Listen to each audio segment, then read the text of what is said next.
a brand new episode of Cheesy Bit and Z Bit, where we talk everything that's related to cryptocurrency, financial markets, and everything that's about financial products. Guys, welcome to a brand new stream. We are live again. My name is Dida Afrin, and as you all know, I come live between 2 to 6. Now the timing has changed, and basically we are going to be streaming for 4 hours every day. So what's up Dubai, what's up UK, US, India, wherever you guys belong to, whichever place you belong to, what is happening with all you people. So I hope you are having fun time, great time the way I do. You guys must be having the same fun that you guys must be enjoying. What's happening across? Are you guys trading? If you're trading, what platforms are you trading at? What cryptocurrency do you trade on? All these things are something that I would love to know in the streams when we are live. Guys, until you talk to me, there's nothing that we can do much about your journey. If we want to discuss what we are doing, what we are up to, then only we will be in a position to discuss and to be able to take successful trades and all of that. That's very much possible. So if you are in the stream and you're joining in for the first time, you can tell us the level of your expertise in trading, in crypto, as well as whatever information you think you would want to share it with us. You're welcome to do so. And it just doesn't have to be, not necessarily has to be crypto related. If you just want to talk, say a hi also, it's more than welcome. You can do so. There's no problem. It's just like saying a hi, just introducing yourselves, because we would love to know each one of you personally, so that when you come on this stream, there's a lot more to discuss. And it's just not one-way discussion that we have. We should have like two-way conversation. So don't forget to say a hi to me in case you're joining the streams. And we would love to hear you, and we would want to hear you, in fact, your journey, the way you guys are progressing with your crypto journey. How has it been for you trading? Which cryptocurrency do you trade?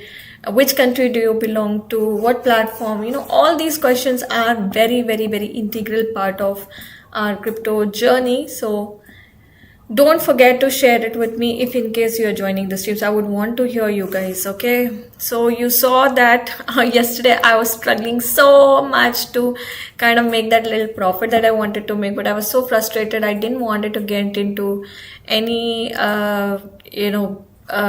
trade, because I was like too tired to continue doing it. But probably while we are streaming, maybe because we are going to stream for 3-4 hours today, which is going to be like 4-hour stream. So if in case we kind of get the position to enter, we will definitely do that. So what's happening on the market front, let's just have a little look at each one of them. Maybe let's see. Wow, Bitcoin at 110. Isn't it that great, guys? Like, what's happening with Bitcoin?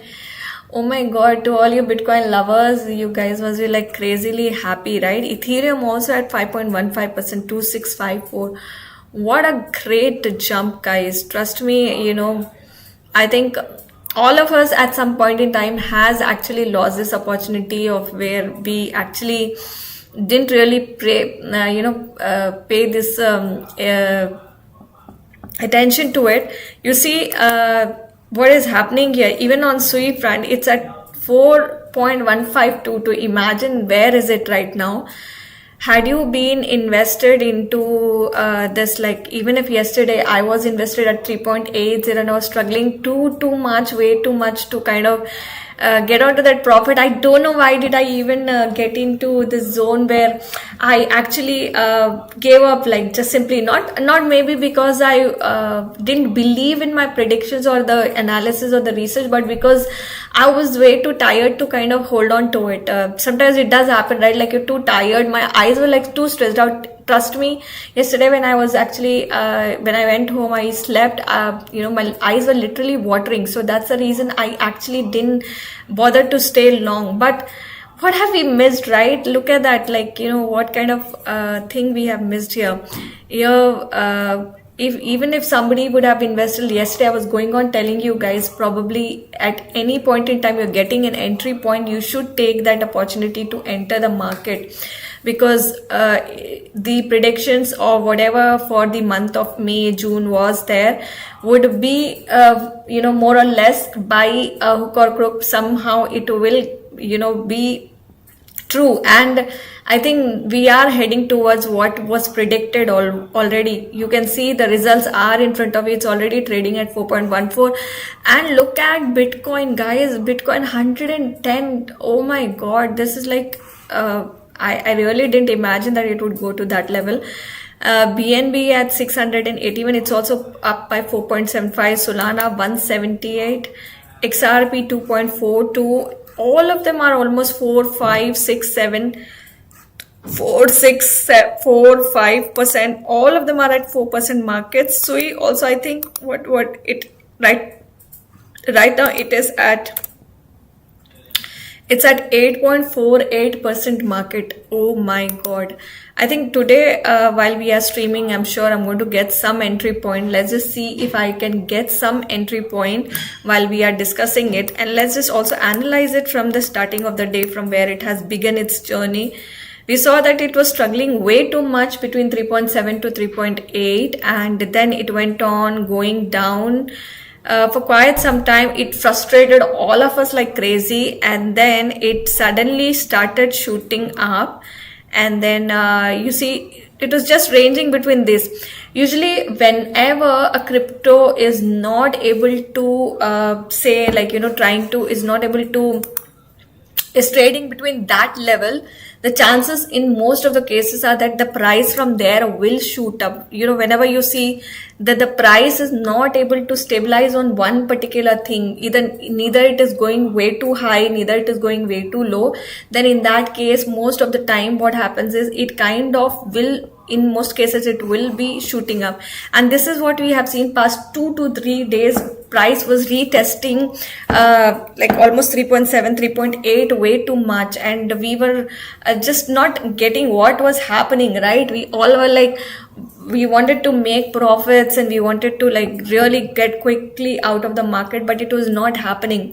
And I was going on telling you guys that yes, once the price will retest again and again, it will basically shoot up. So you have to be careful on that front, because if you are invested, then even if you are not making profits in the short term, you can make profits in the long run. That was very much possible, and that is what we have seen. So price has retested like 3.6 to 8 zone way too much past 2 to 3 days, and after 2 to 3 days it actually just went crazy.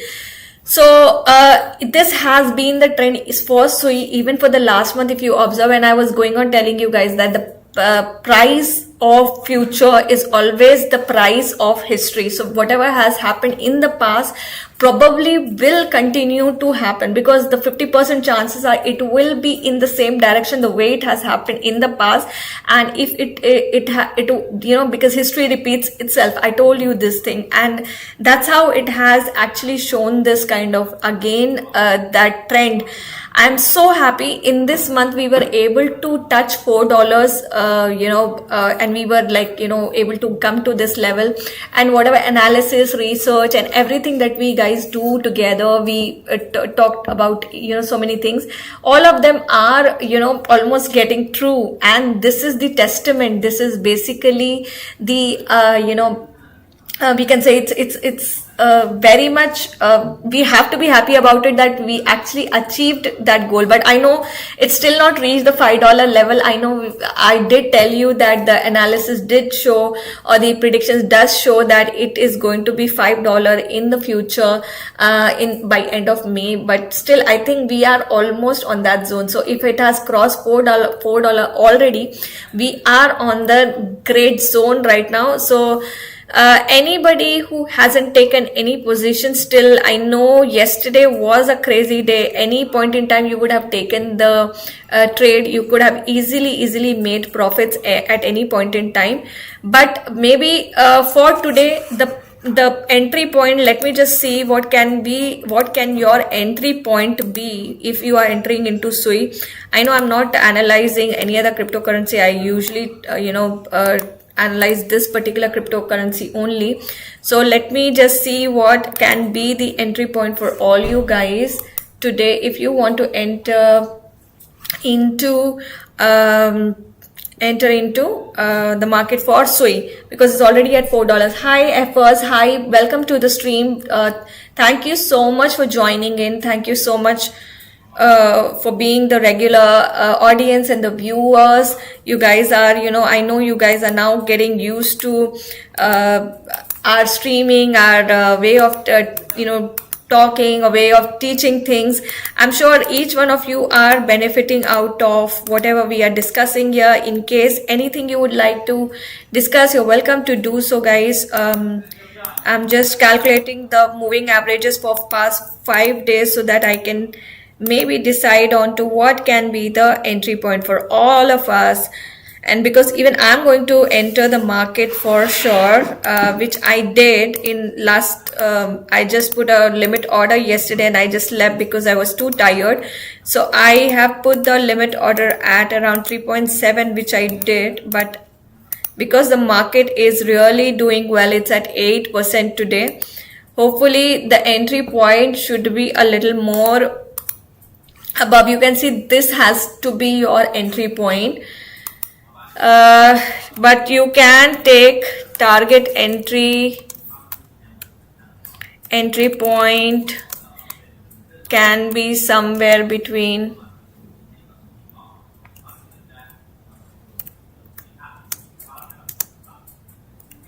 I would increase the range, given that today basically the markets are performing at 8%. Yes, until yesterday, it was performing at 4% or less than 4%. So the margin out there was very less. So the range also for it was very less, and we were not able to enter into the market. I don't think even, in fact, yesterday, was it able to enter was it able to reach 3.82? I'm not sure, actually. I haven't seen this. Let's just see it together. Was it able to? Yes, 3.88 is what it was able to go, even 3.86, in fact 3.85. Yes. So definitely it made a new high altogether. It's not trading at the same level as it was trading, because past 2 to 3 days we did see that it was trading in 3 to 4% market. So we were not in that scenario. Our entry point could have been anywhere between 3.71 to 3. Even 75, 78. But because the market today is performing at almost 8%, so obviously the market, the price, the range has also increased for it. You can see, in fact, last night, since midnight 12, which is my midnight 12, I don't know what could have been your timing. You have to put on trading, you have to put your own time. So it went till the price tried to come till 3.88, but then somehow it again went back. It was not able to withhold that price. It also went till 3.86 and 87. Somehow again it went back to that level, because you can see a lot of indecision candles are there in the middle. You can see there is no strong strength candle out here. So the candles which are basically with like these kind of candles which are trying to, just a sec, I will be putting a brush here. So the candles which are mostly with upper and lower wicks, and where there is these candles which which tries to change the reverse, which tries to reverse the patterns, or the candles which are the decision controllers. All these candles, you can see, they were not able to withhold any price out there. They were trying to, so there was a tug of war between the buyers and the sellers, and it was not trying to hold that price. We could hardly see, but we could see some strong candles on the green front, which was like strong buying was there for sure. And of course, I think during this level, which is between 6 to 7 in the morning, we could see like major hikes here.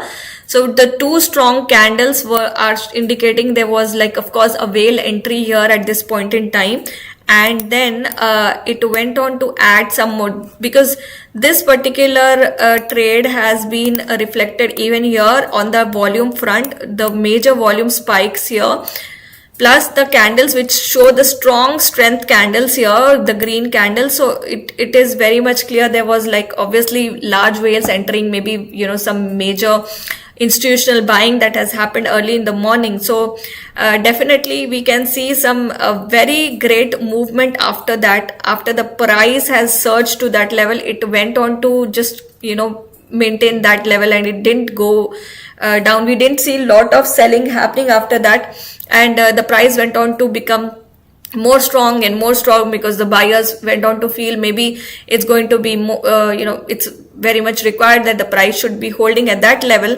So it went on continuously to hold at that level, and then you could see, oh my god, at this level, when at around 10 to 11 in the morning, which is basically, so which is almost like at this point in time, it went on to just go on growing, and you can see, oh my god, between this 10 to 11, what a great 10 to 12, sorry guys, not 10 to 12 also, it's 11 to 12 actually. Between 1 hour there was so much that has happened on this front, and yes, the price is still holding on to that. It's not trying to go much lower. At this point in time, MACD is below the signal line, signifying the weakening of the position, which means that the red histogram, you can see it on the, on the MACD front. Welcome all you guys. First, welcome Nasir, welcome, welcome to the stream. Thanks for joining in. So you can see that after great momentum here, when MACD was above the signal line, there was strong position that was holding over here, and then it went below. So it is kind of at the moment showing that it is weakening the position, but somehow on the charts we can see the price is still in the strong position. You can see the candles out here. They are still the strong candles, the strength candles that are going on developing, which shows that the price is continuing to strengthen over here. It is not weakening. Yes, on the indicators it does show a slight different thing, which of course on the MACD I'm talking about, but then on the RSI still it's in the bullish zone. Even on the MACD it's in the bullish zone, it's not below the zero line, which means it's in the bullish territory. So that's very much fine, and we can see even on the volume indicator, all of them are indicating, because they are on the bullish territory. It's still maybe bound to like further increase. That is what is happening here. So if in case we are able to get a position to enter, we will do this while we are streaming, while we are continuing this, because our stream goes on for like maybe for 4 hours, and then we have ample time. In case we kind of get that entry point, we will enter into the market and we'll trade live also. So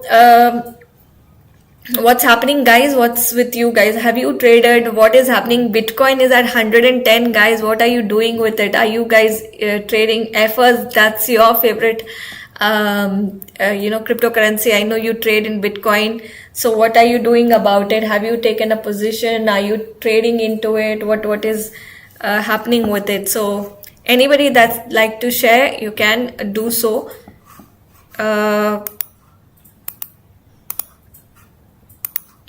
I'll try to open Bitcoin also here. Since you guys like Bitcoin, let's have that also on the... My God, look at that great... I think that's way too much.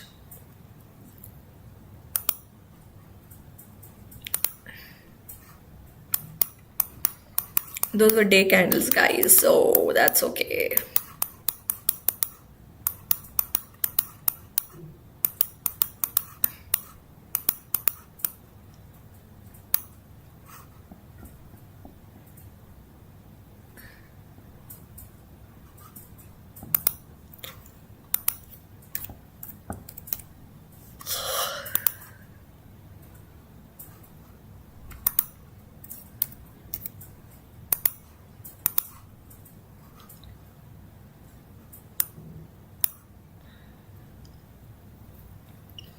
Seems like we kind of missed out that position, but still it's in the bearish zone. At the moment, it's slightly crossing the neutral zone. Okay. On the MACD front, it is going to enter into the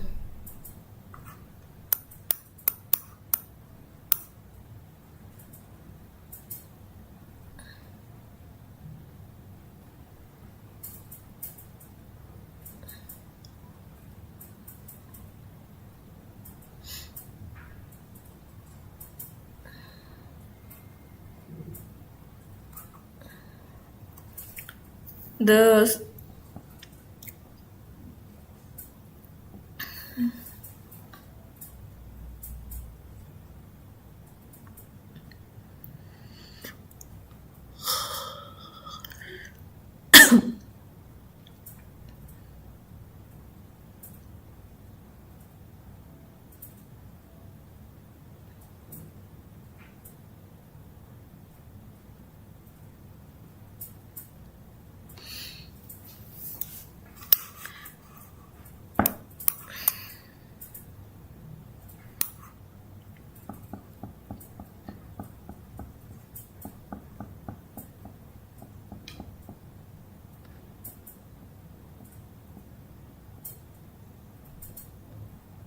slight indecision, I think.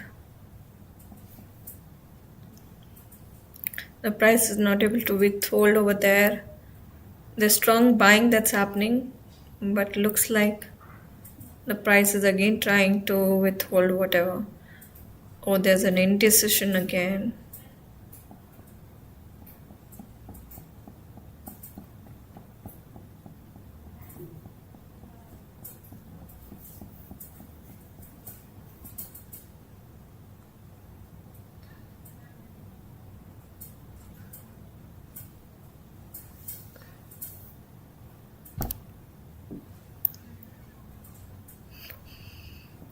Guys, because the stream has to go on for like 3-4 hours, maybe I might be talking for some time, and I will be playing some videos in between. So if you have anything particular that you would want to me to play, because I think if I play some music, it would be a bit difficult because our videos get blocked in case I play music.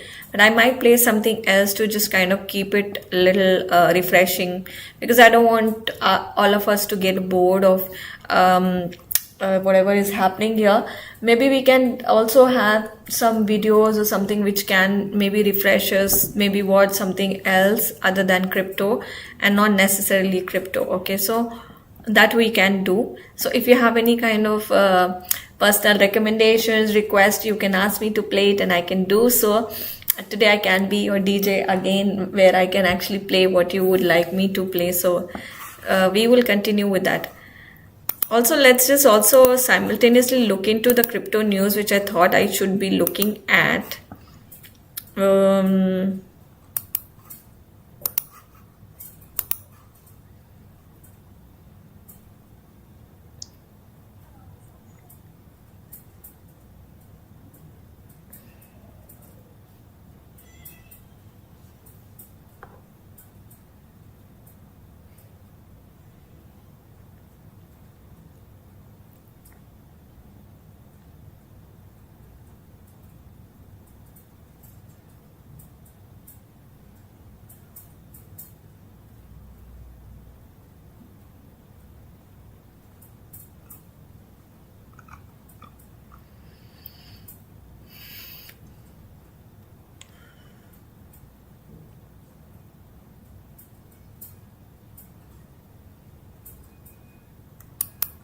Wow, this seems to be a little good news. Let me see.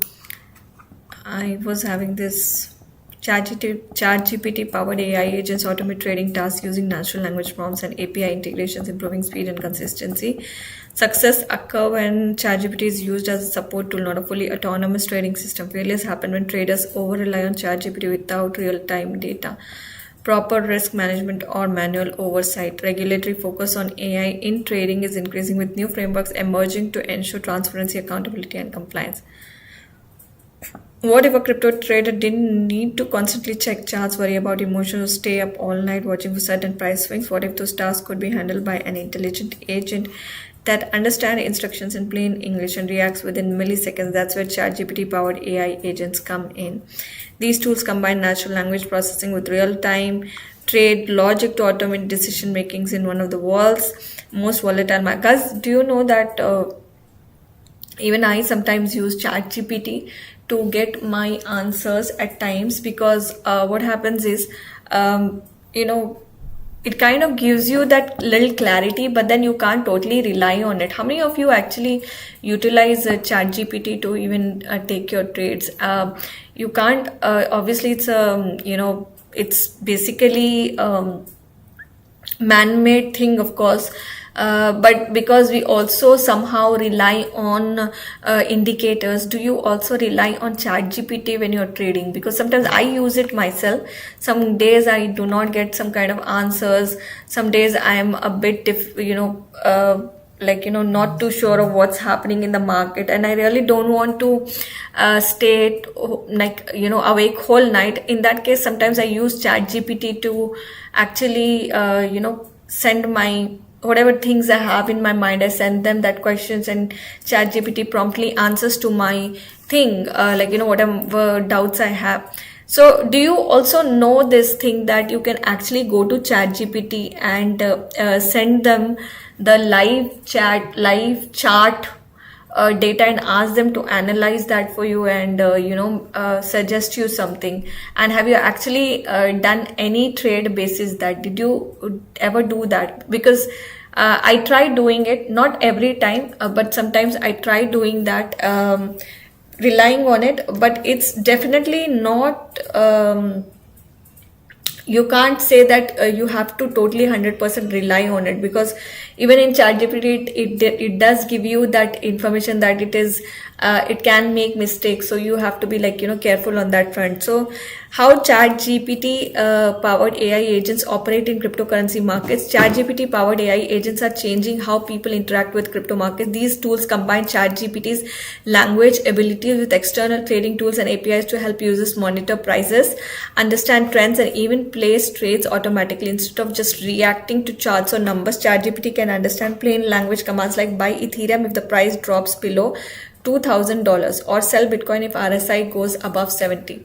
So these kind of prompts I think are good enough for all of us. In fact, I love doing this myself, and I don't know if you were able to utilize this thing, because this definitely helps, when even I think on the I'm sure you guys must be using the alerts thing on the platforms, where it gives you that alert information, and you can go and put a prompt there saying that if the price increases so and so level, then do let us to alert you, and it does alert you, right? So those kind of small things here and there can actually help you in your day-to-day trading. And if you haven't really explored this option, I think you should go and do it if in case you haven't done it, because I use this too sometimes, and it helps a lot. And if in case not this,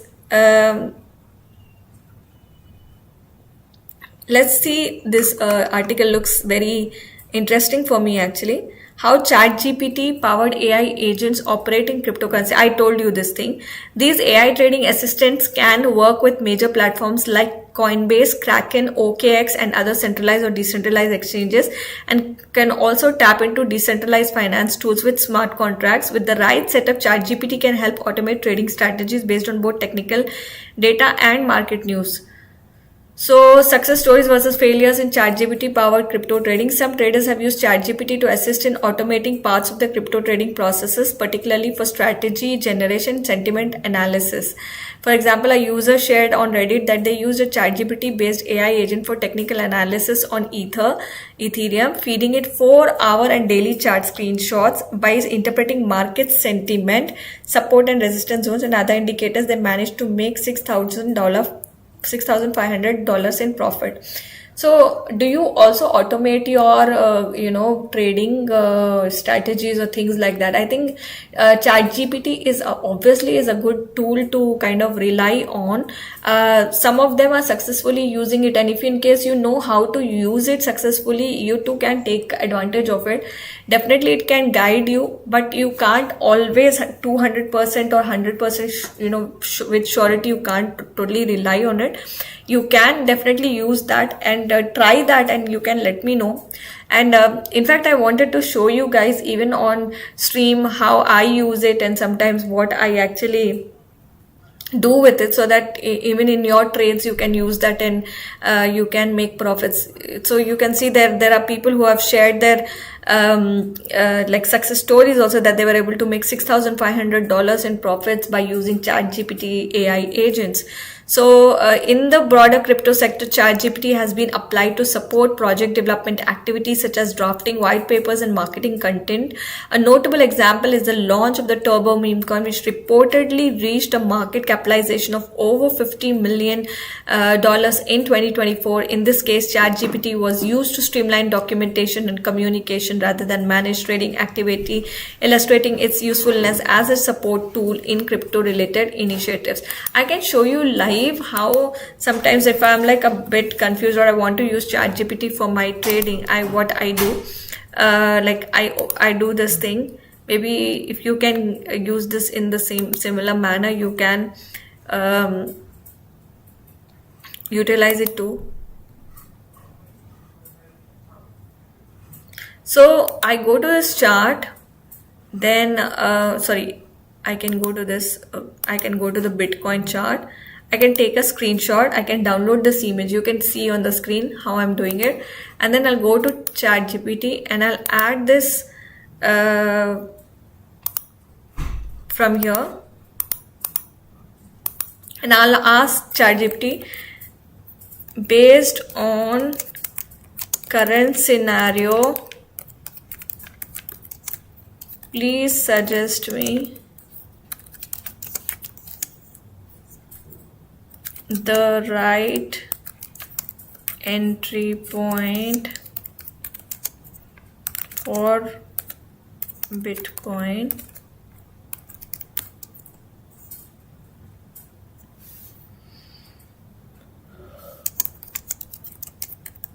Let's see what will I have given the screenshot of Bitcoin, which is a 5-minute chart. And here's what ChatGPT has to say. So it does the technical analysis for you. It's a very good tool actually. So it does say that price action BTC is currently trading at 110,855. The trend shows a short-term upward movement after a dip around 830.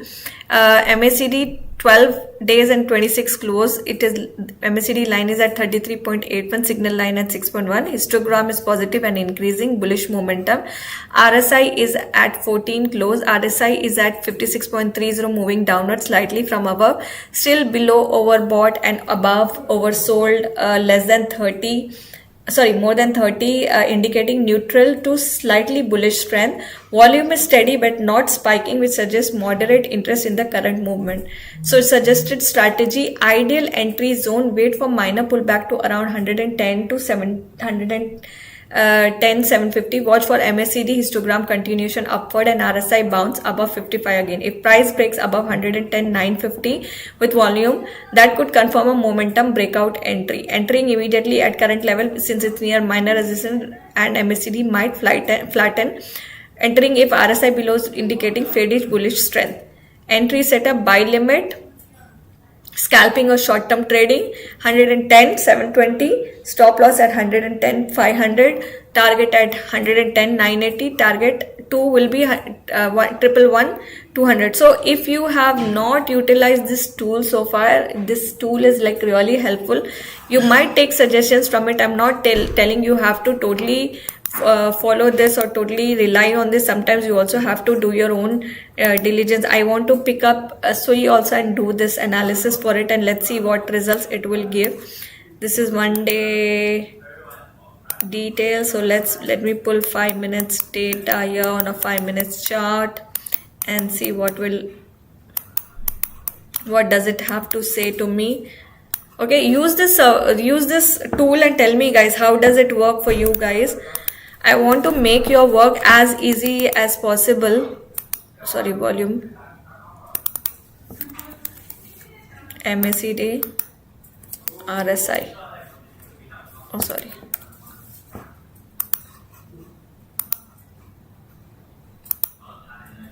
Sorry, I've added some volume and I need to add MACD and RSI. So this is what my chart looks like, and I'm going to ask my ChatGPT. So I've downloaded this image, you can see. I'm going to go to ChatGPT and I'm going to ask it a question. Like, I'm going to add my picture from here, SUI USDT, and I'm going to ask the same question to it which I asked here, and then you can see what will it say. So do you guys use these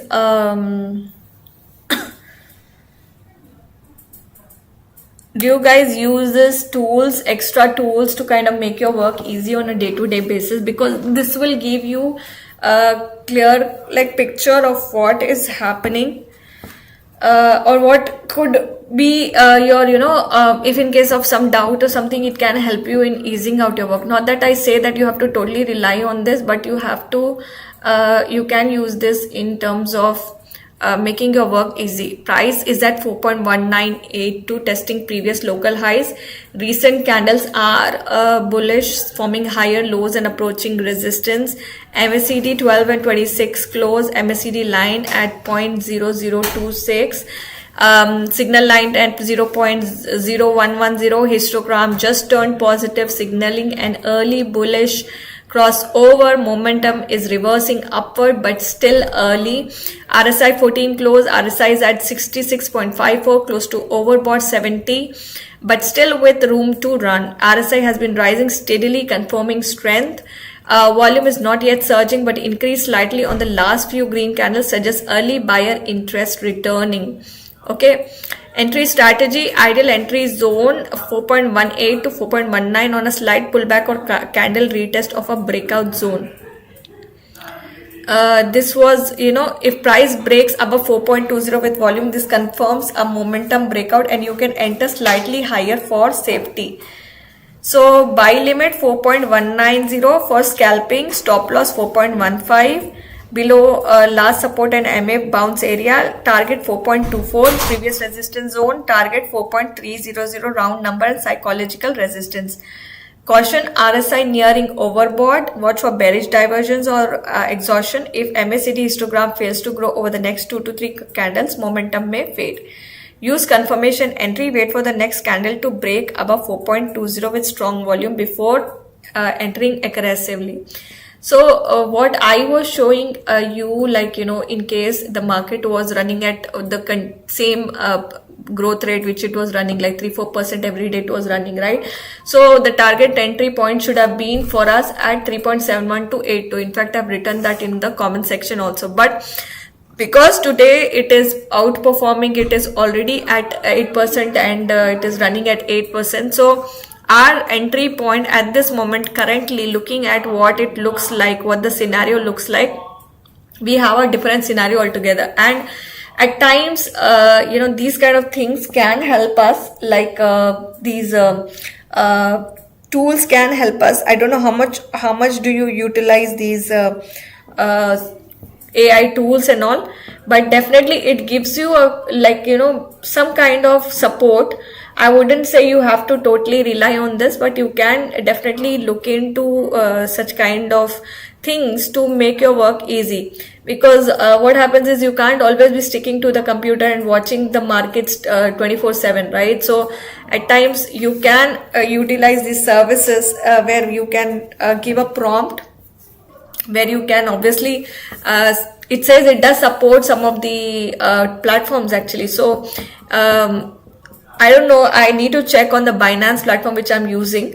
Probably it's helping supporting on that platform. I'm not sure, but for Kraken, OKX, and a few other platforms, it does say that it is actually helping out. Like we saw this one, right? It says that it's managing it for some of the platforms.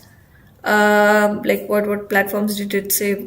I think the name was mentioned here. Um,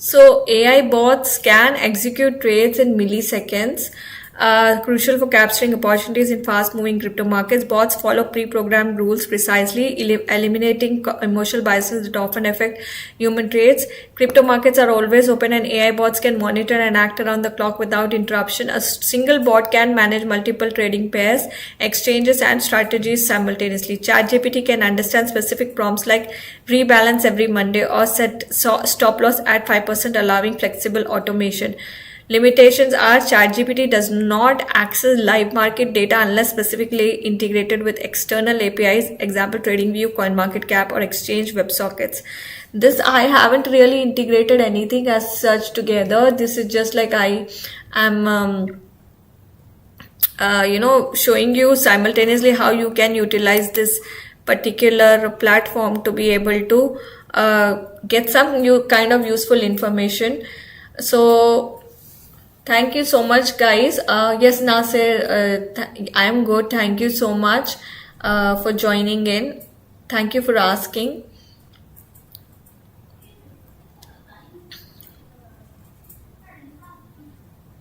So as you can see right now, the MACD is basically, it has already overlapped with signal line, but it's still above the zero line, which is still into the bullish territory, with light green histogram on the charts indicates the weakening of the momentum. Obviously the red volume indicators as well as the red candles also indicates the price is basically moving down.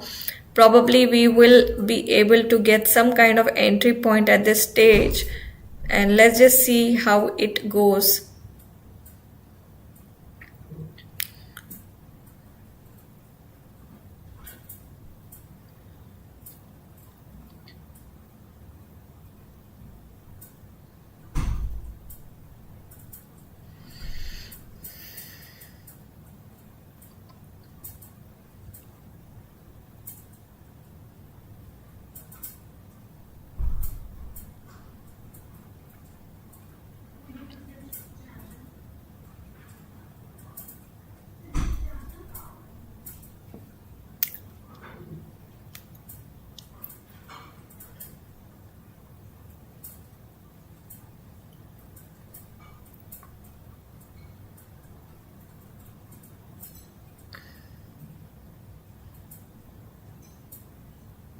There's a strong sell that's happening, which kind of indicates the selling is continuing to grow.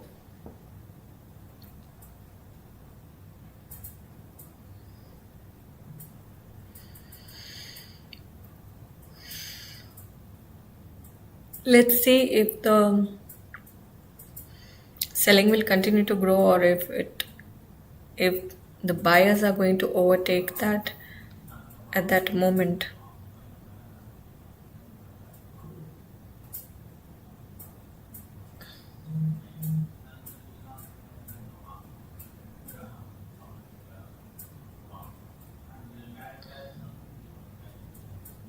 Wow.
So usually when the candle is showing a strength candle, which where the body of the candle is bigger than the wick, so usually in those scenarios the price tends to go further down, and it goes the same logic goes even for the bullish candles.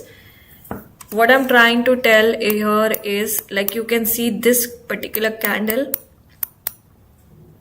here where the body is very strong. Whenever the body is very strong, it indicates basically a strong selling here. So whenever we find these kind of candles on the chart, the chances are the price will further go down from here, and it goes the same way for it. See, you can see here a candle which formed here. It also had a very strong body, and after that we saw that the price further moved up after that, because the price remained very strong here. When you see the wick of any candle being very bigger than the body of the candle, it means the price is trying its level best to withhold that level, and either on the bullish or the bearish side, it does reflect that it is not able to withhold that price at that level. So here you can see again a strong body is being created, which means the price is going further down and down. The strong selling that's happening. So price reached till 4.13, but it was not able to withhold to it.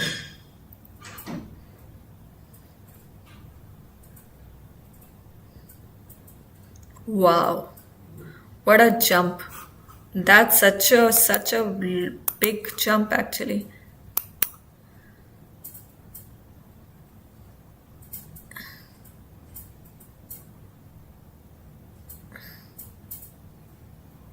It's almost 1.77% market.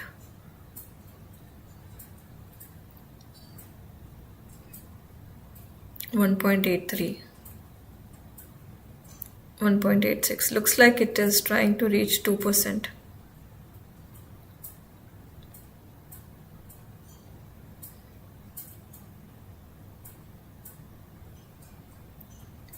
So the price has tried to fall down till here, but the buyers are not letting the price withhold till here. So you can see if the price is continuing to go down, the price is trying to remain strong, but because there's obviously whenever the selling happens simultaneously, obviously there's buying also happening, right? For some, whoever is not holding a position, it might be it might not be any position for them, but somebody who was in a selling position, for them selling is happening, but for the other person it's buying that's happening, right? So the price is not able to withhold that level.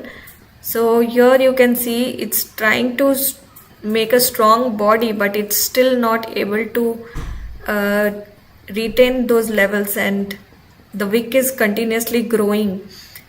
So it did reach till 4.1375, but price is not able to remain strong until here. The body of the wick is showing clearly that it is not able to retain those levels, because the more it is falling, the more buying is happening at the on simultaneous side, which is trying to pull the price up. So close to 2% fall back.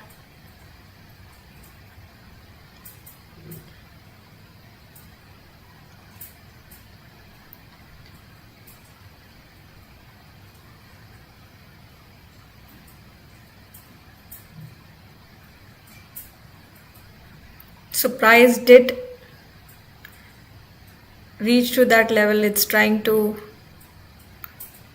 fall further. Whenever the candles are strong, the strong candles you see on the chart, which means the body of the candle, which shows body of the candle being very big, it usually means that there is strong momentum of that particular thing happening, because and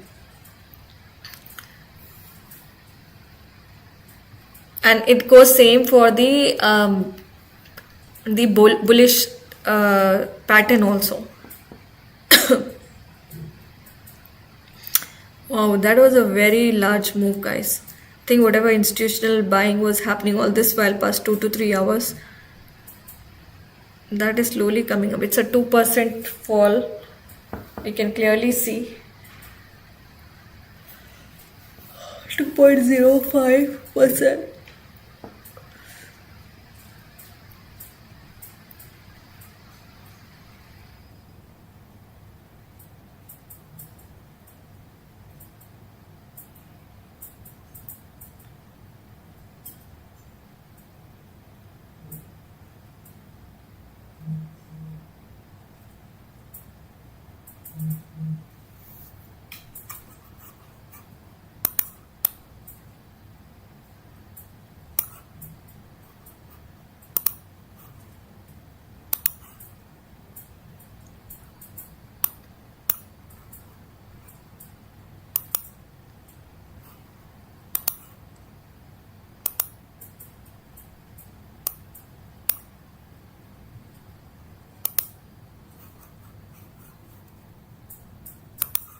Wow.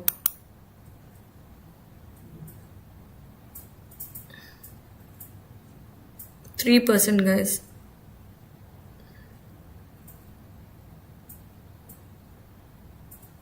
Oh my god, now look at that. 3.05.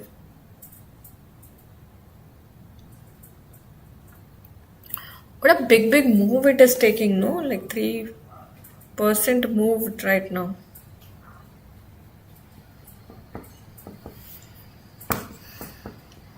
Oh my god, look at that price falling like crazy. 3.35, 3.43, 3.44. The buying is very strong. You can see MACD has also turned completely. It has gone down.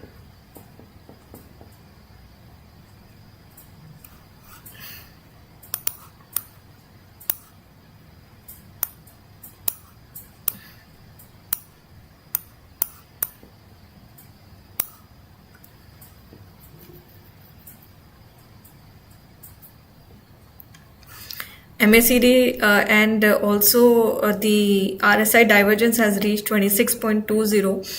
MACD has totally crossed signal line and it's below signal line. Obviously, it does indicate there's strong buy selling still happening on that front.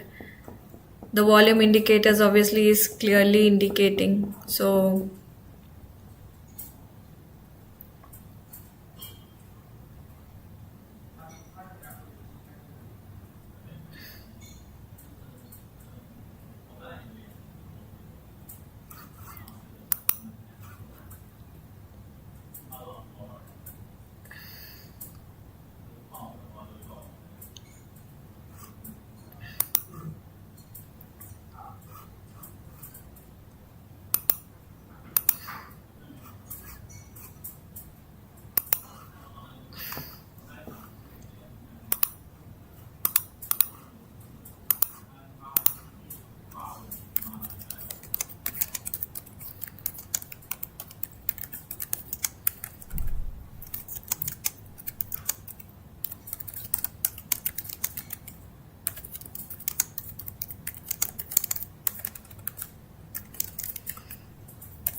let's see if ChatGPT is able to answer to our question.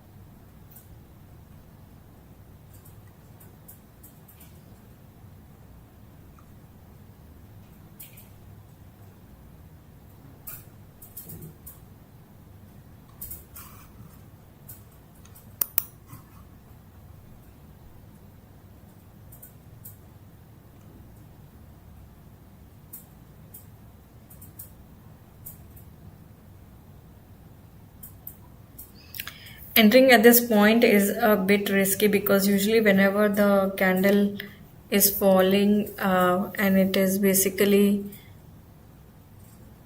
not forming any new pattern, until then you shouldn't be entering into the market.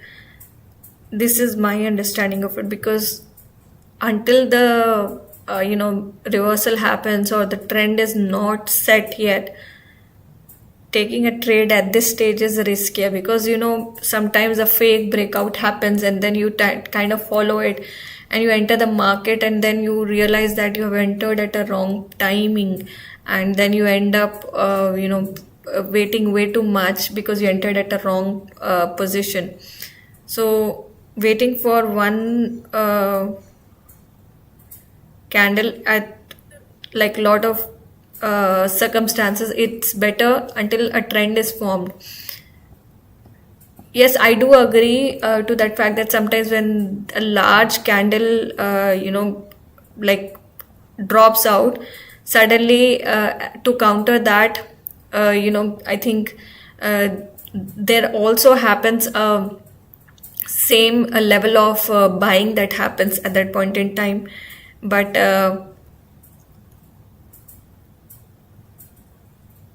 that's also in a probability of 50-50 case. It's not necessary at that point in time, it may happen. So watch out still, because on RSI it was at 25, it could have still got into the oversold territory more, but it is actually still in under control. Let's just wait and see.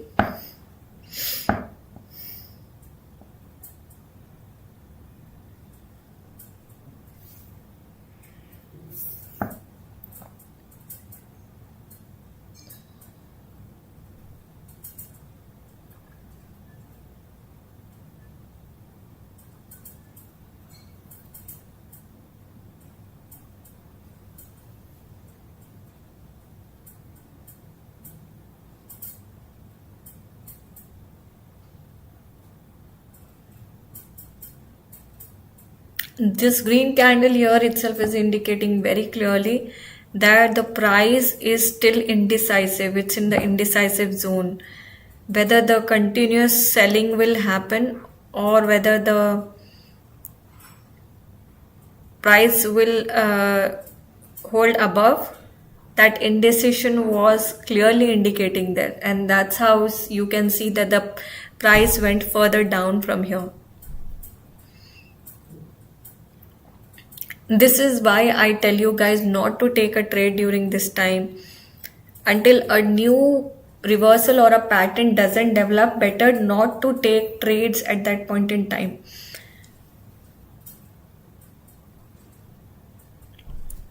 At least one or two candles, if it goes above, and then basically you can be sure that the price is trending towards upward direction or things like that, and you can take a trade there.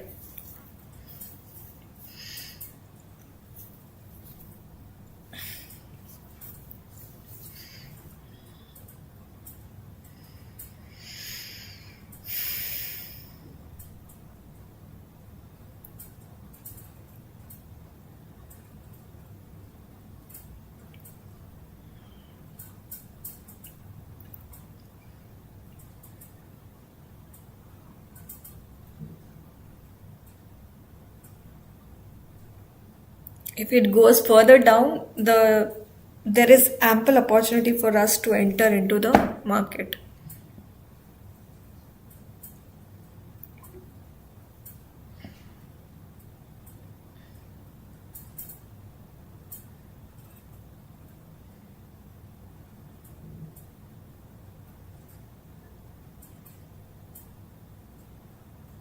The strong selling candles are still on the go.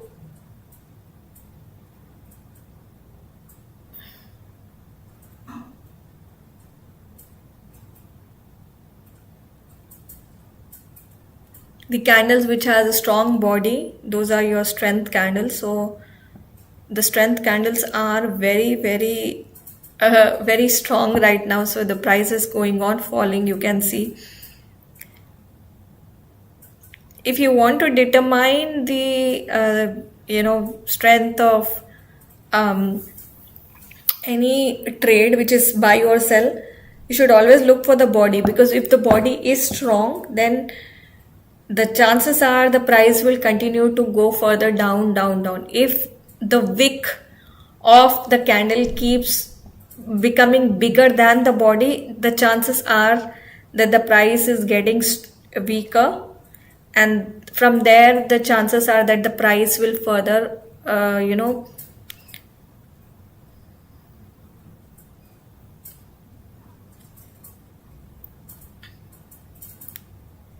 further reverse. But here you can see the candles are very strong. The body of the candle, it indicates very strong selling. Oh my god, look at that, 3.9918.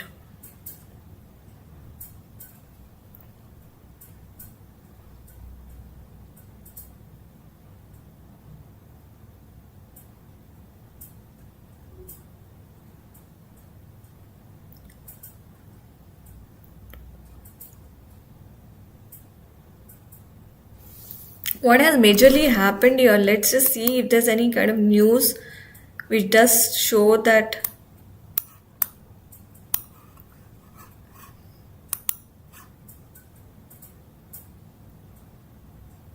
I don't know why is there any kind of panic selling, or why is there so much of selling that's happening here. Let's just look into the news for a change, for understanding it better.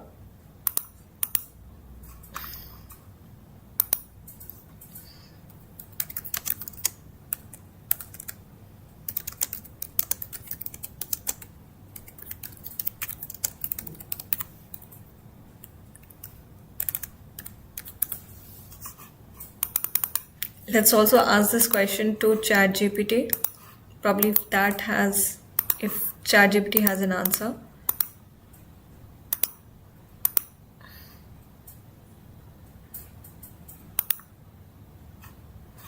Nothing much on the coin market cap.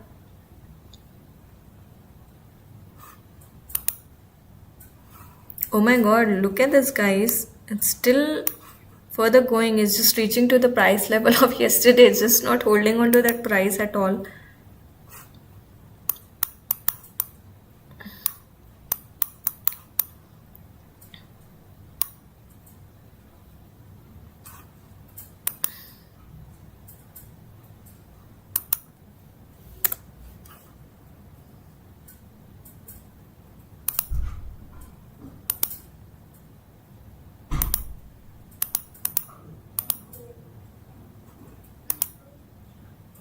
I don't see any information.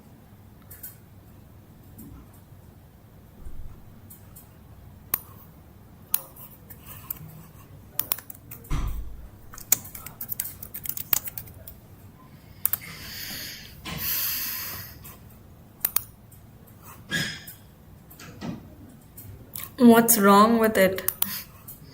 I haven't seen something like this so crazy. For the first time in my life, I'm seeing this. It's a 6% dropout, guys. 6%. Oh my god. This is why I tell you guys, taking long-term positions is always better than joining the moving markets, because anything can happen at any point in time, and this is where we land on to. Suppose you were like assuming that the market is going to go up and you would have entered it at any point in over here. Imagine, like,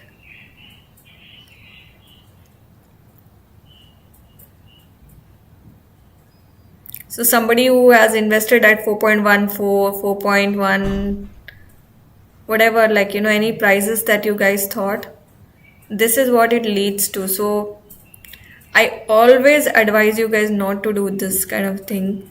I always tell you not to do this. See, it has dropped 6.72%. Don't go by this candle.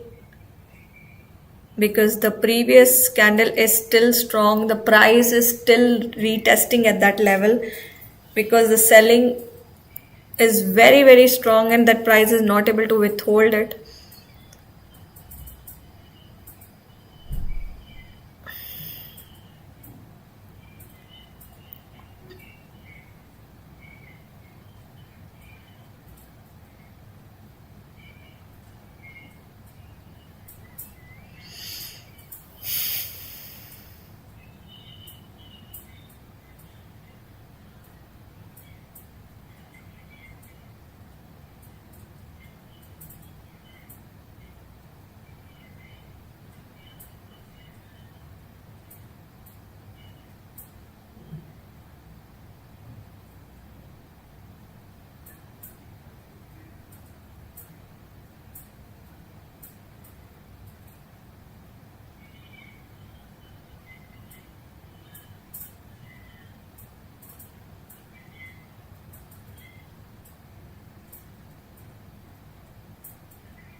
These kind of moments make the life of small retail investors miserable.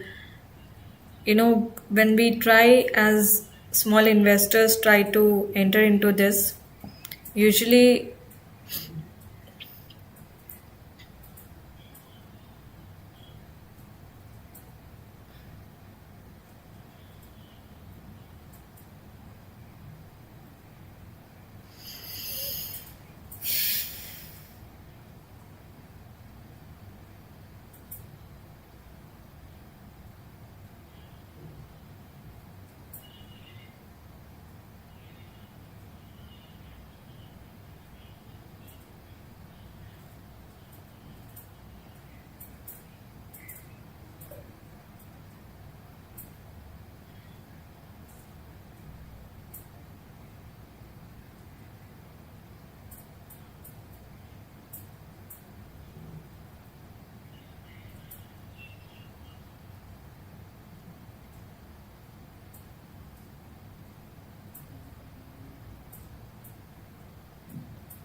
The candle is still strong, and during this kind of situations, usually the price tries to, if it has to fall further down, it falls further below the price it has previously hit. So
a lot of traders make this mistake.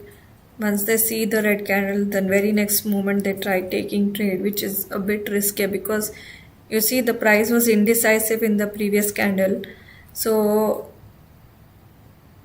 the small wick on the red candle itself shows that the price is still trying to have a war between buy and sell here, so it's not able to retain to that level. So chances are it might further fall down. And because even on RSI it's like at 30, it's still not reached its oversold territory, so it has further drop the chances of dropping down. On the MACD also, it's like the MACD line is below the signal line and the zero line, so it's still in the bearish category. So the reversal at this moment looks a bit complicated because the price is indecisive still. It's not able to retain at its level.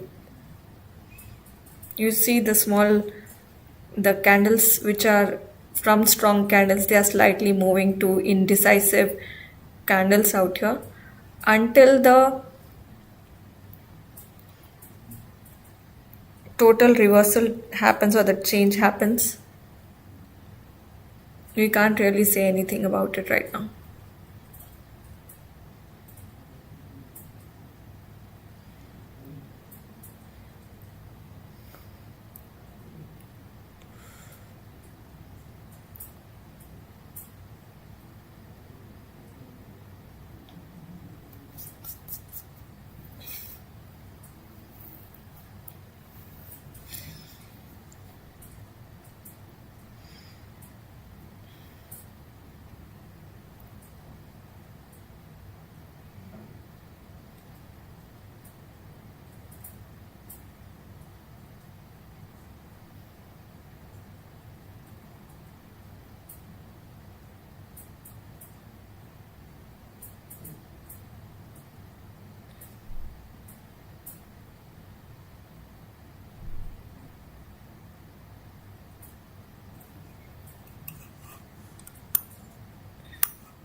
The red candles are strongly indicating that the price is further falling. So at this stage, taking a trade is still a bad idea, of course.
See this volatility suddenly, जब से वो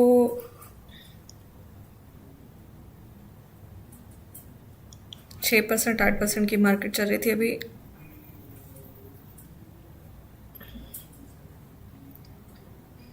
2% की market पर आ गई.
Still at this time, it's a bit difficult.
So while we are actually waiting for the markets to go up,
You can create ultra-realistic virtual influencers that wear your products, t-shirts, hats, jewelry, whatever you want, and use them in your social posts, ads, or website like professional models. I can upload my own photos and create perfectly consistent images and characters from them. And it's not limited to just one character. I can maintain consistency across multiple characters and different scenes. You can even recreate any image you see on the internet. Just upload your own content and it will match the style and create it for you, consistently. What really blew my mind is that I can upload my own face and generate ads with perfect text rendering. Plus, I can transform my images into artistic styles like watercolor, pencil sketch, comic style, and so many more. But it gets even crazier. They've got one-click AI agents that can generate complete storybooks and coloring books all on autopilot. I literally went from just an idea to a finished storybook with full character consistency and storytelling in one click. And it doesn't stop there. Guys, while I can come create back hundreds from of the coloring pages, t-shirt small designs. break. Walking around Singapore is like moving through a real-life template for how to design the perfect city. I'm going to take I mean, this just one. look at its arrival terminal. Heathrow Airport, this is not. So for the tourist, this means perfectly planned out panoramas, accessible food markets that have something for everyone, a plethora of diverse neighborhoods that beg to be explored, and lots of shopping. Which, even if you aren't into, I promise the air conditioning alone is worth the brief escape from Singapore's thick humidity. That is, of course, when it isn't absolutely pouring it down, but should you even be concerned by its frequent rainy days? In total, we spent an entire week here, but in this video, we'll show you what the best 3 full days might look like, and why, like us, you're probably going to love it. Admittedly, Singapore does come at a high price, such as this cocktail, costing an eye-watering 39 Singaporean dollars. And here we'll not only show you the must-visit attractions, but also how to save a decent chunk of money whilst doing it. If you're new here, then welcome. We make travel movies from around the world, hoping you might just find your next holiday inspiration. This is Suitcase Monkey, spending 3 slightly sweaty days in Singapore.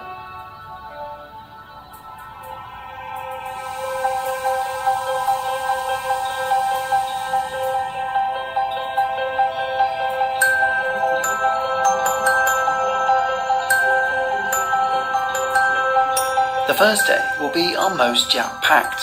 We were staying in Bugis, a great location that was very accessible to everywhere we'd later be visiting.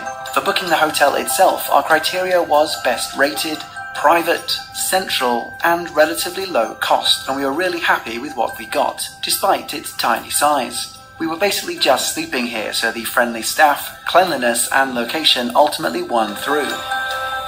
Initially walking around Singapore, it's impossible not to be immediately taken by its diverse, impressive architecture. Despite much of the city centre being the epitome of human design, I love how nature still never gets forgotten, rounding off those sharp edges. But amongst all those skyscrapers, there's still plenty of heart and life to be found here. One such easy recommendation is Kampong Glam, one of Singapore's oldest urban quarters and a short walk from our hotel.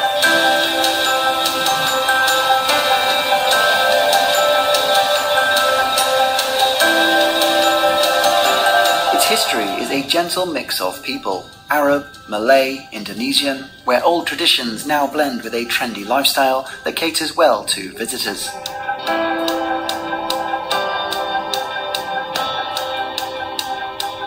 A few years after Singapore became an important trading post for the British Empire, districts such as this one and Chinatown, which we'll see later, were officially laid out from the 1820s, hoping that some town planning would bring an order to the colony.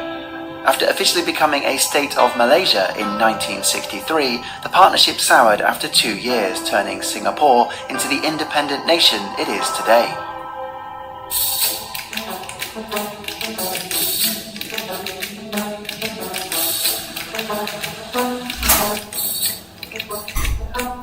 With all this growth, as well as building upwards, Singapore has also been building out.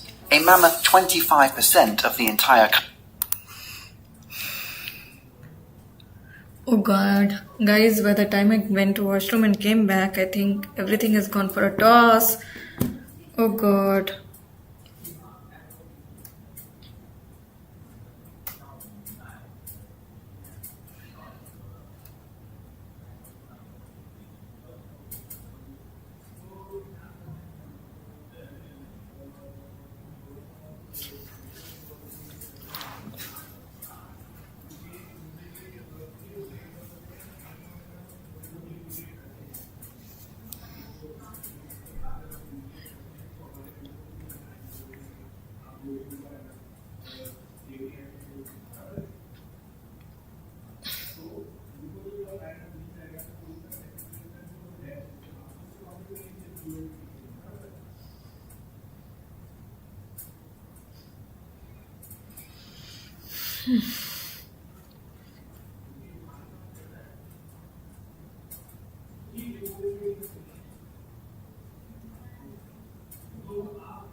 Out panoramas, accessible food markets that have something for everyone, a plethora of diverse neighborhoods that beg to be explored, and lots of shopping.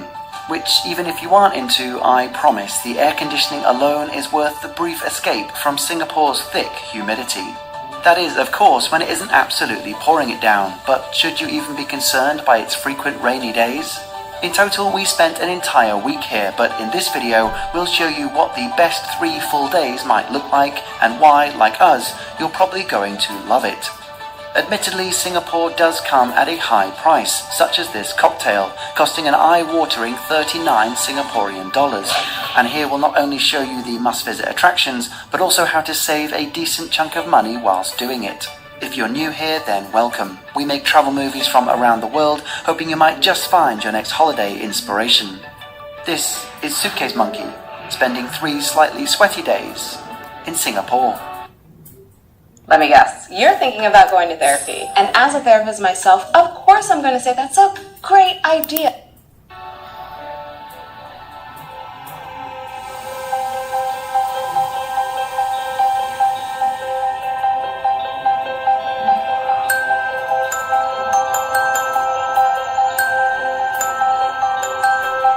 The first day will be our most jam-packed. We were staying in Bugis, a great location that was very accessible to everywhere we'd later be visiting.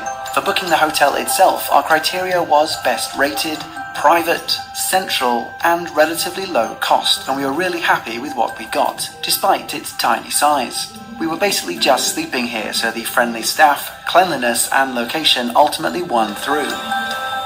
Initially walking around Singapore, it's impossible not to be immediately taken by its diverse, impressive architecture. Despite much of the city centre being the epitome of human design, I love how nature still never gets forgotten, rounding off those sharp edges. But amongst all those skyscrapers, there's still plenty of heart and life to be found here. One such easy recommendation is Kampong Glam, one of Singapore's oldest urban quarters and a short walk from our hotel.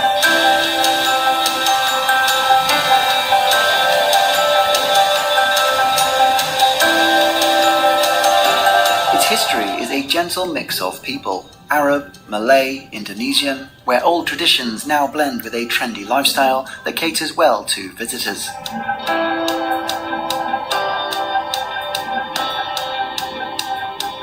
A few years after Singapore became an important trading post for the British Empire, districts such as this one and Chinatown, which we'll see later, were officially laid out from the 1820s, hoping that some town planning would bring an order to the colony. After officially becoming a state of Malaysia in 1963, the partnership soured after 2 years, turning Singapore into the independent nation it is today.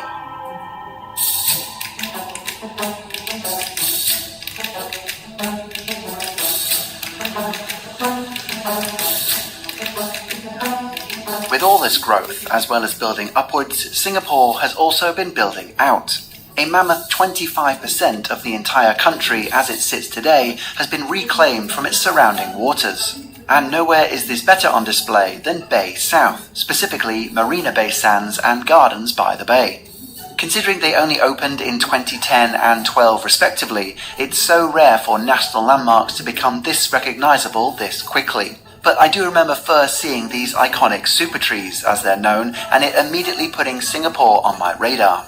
And even with the anticipation, I will say with confidence that walking around them in person did not disappoint. There really is something so futuristic yet majestic that immediately pulls you in.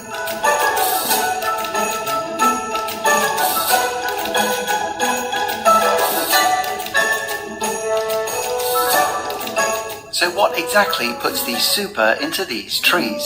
Well, some of them are laced with cells to harvest solar energy, much like the real thing, and some act as giant exhaust pipes.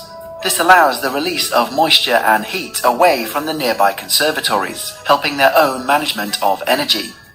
Although you can still get much of the experience by walking underneath for free, we paid extra to walk the Skyway, which for us was worth it but not essential.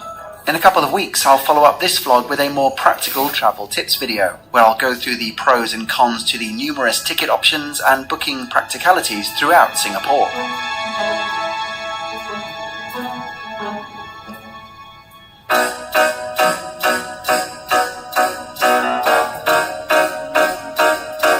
Gardens by the Bay is more than just its super trees though. Enter the Flower Dome and Cloud Forest. The Flower Dome is the largest glass greenhouse in the world and, spread over 3 whole acres, showcases flowers and plants from across the world. Fighting every urge I had to cover the plants with some gravel, we next moved on to the arguably more impressive Cloud Forest.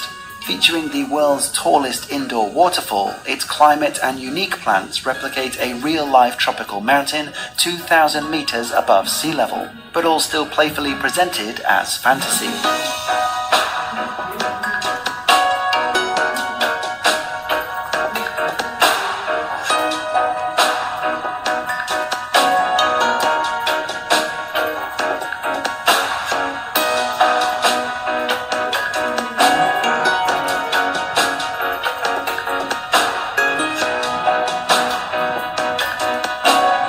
Despite this bold presentation and connection with Avatar, it never strays too far from its essence of simply being an exotic botanical garden. But for every collection of tropical plants, there'll also be a fun interactive element like this one, where you can explore the cloudy skies and look a bit of a tit whilst doing it.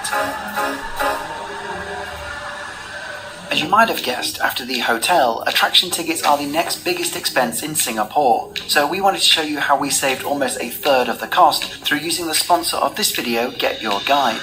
Here's the standard entry price for some of the attractions we visited, and this was the cost through Get Your Guide, a meaningful saving in all. To achieve this, there are 2 types of pass available, and both allow entry to 40 plus of the most popular attractions.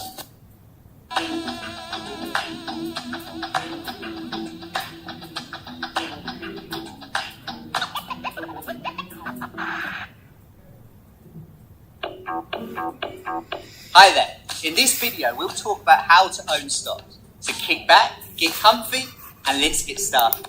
The first pass is the Explorer, which is the one we booked. This is best if you don't want to commit to too many attractions or want to spread them out. With this option you can book anywhere from 2 to 7 attractions. Of the 7 we visited, we needed to book 2 of them in advance, 1 of them a week before, the other a few days before, but the rest were all just walk-ups and our digital tickets were scanned from our phone. But if you really want the most bang for your buck, there's also the all-inclusive pass. This is best if you want to explore as much as possible over a certain number of consecutive days, and it also includes entry to Universal Studios. I've made a single PDF guide with links to our hotel and all attractions visited in one place, which not only support the channel, but also help you planning a potential trip here.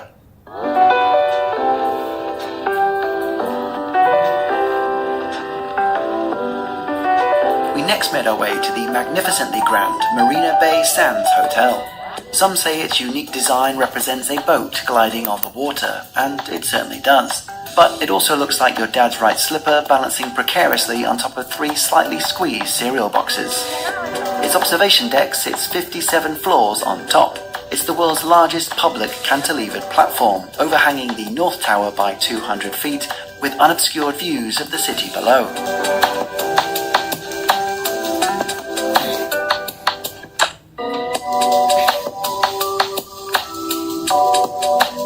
It is worth noting that the infinity pool and Crazy Rich Asians filming location is for hotel guests only, so you'll be left staring at what your life would have been like if only you'd made better choices. If you're visiting in the morning or mid-afternoon, you can join the relatively short queue for entry, but you'll need to book in advance for the evening. Inside Marina Bay Sands, or more accurately underneath and along its connected mall, you'll find a casino, luxury shopping, fancy dining, canals, theatres, and it's worth a wander out of curiosity alone.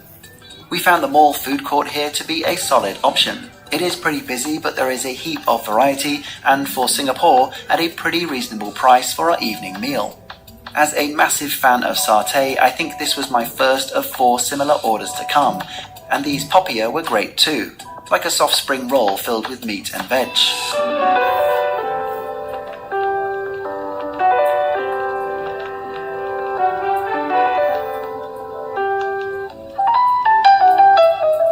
If you only have one evening in Singapore, it should be along the various shores of Marina Bay, as you're literally spoilt for choice and it's all free. The Garden Rhapsody is held twice nightly, lasting 15 minutes, and is definitely recommended. If you want a seat, it's advisable to get there about 30 minutes early, but there's still plenty of standing room if you just make it on time.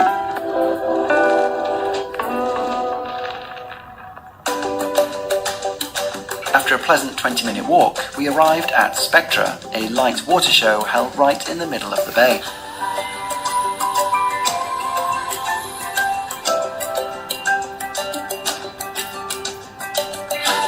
To take yourself even further along the water's edge, there's an easy hour-long stroll in front, with a mixture of city vistas and nightlife.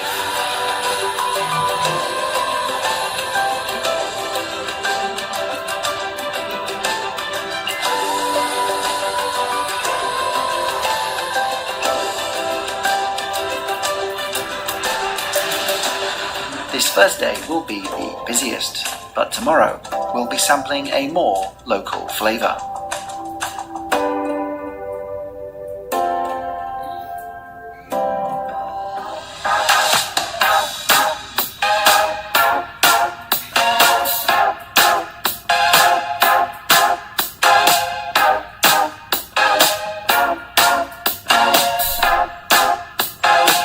Morning, we'd booked ourselves onto a local hawker food tour around the must-visit area of Chinatown, and as luck would have it, so had 2 other Suitcase Monkey subscribers. Singaporean food is largely a combination of Chinese, Malay and Indian cuisines, and across the country there are 120 hawker food centres holding 13,000 stalls in all. The most surprising number of all, though, is that 40 of these stalls have been recommended by the Michelin Guide, serving dishes such as this curry chicken noodle. Other foods to highlight here was this chicken rice, which, although Chinese in origin, has become somewhat of a Singaporean national dish. This pandan cake was also great too, a light fluffy sponge that felt sweet but was so airy never became overbearing. For drinks, always be on the lookout for sugarcane. Its juice is extracted from squeezing the cane through a machine and is incredibly refreshing on a hot, humid day.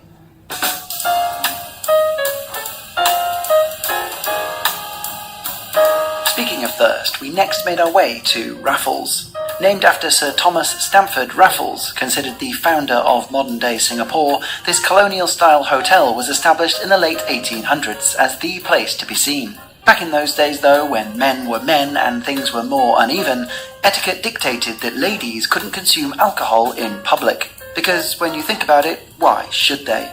So in 1915, to entice the females, a savvy bartender at this very location created the original Singapore Sling cocktail. A drink that looked suitable for a delicate lady, but was actually gin, liqueur, pineapple and lime juice. It also had the added bonus of making the men seem interesting.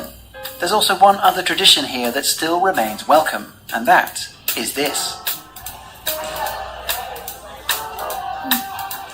Throwing your nuts on the floor is pretty liberating. In a country known for its strict rules, this is the only place in Singapore where littering is accepted, and that's why I was taking every opportunity to enjoy myself. I did see this one guy though who was either really trying to get his money's worth or was a squirrel in a past life. I entered the long bar with zero expectations and then actually really enjoyed our time here. Visually, the decor puts you back in time really well, a soft jazzy piano ballad sets the mood, and the Singapore Sling itself was enjoyable. Despite the 20-minute wait, once inside, it wasn't crowded and there was no sense of urgency to leave. If we were paying full price for this, I might have skipped it, but since it was included in the Explorer Pass, it was a unique attraction that I'm glad we got to experience, especially for this.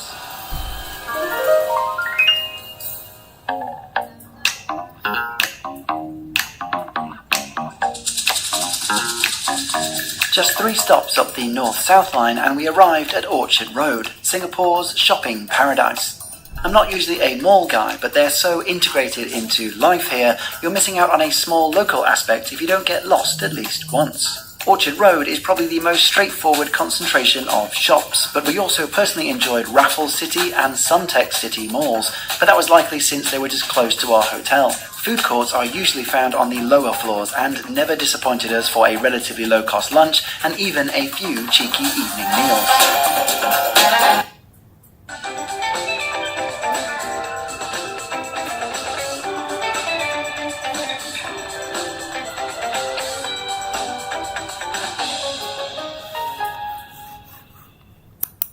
Are you tired of your YouTube channel not getting the attention it deserves?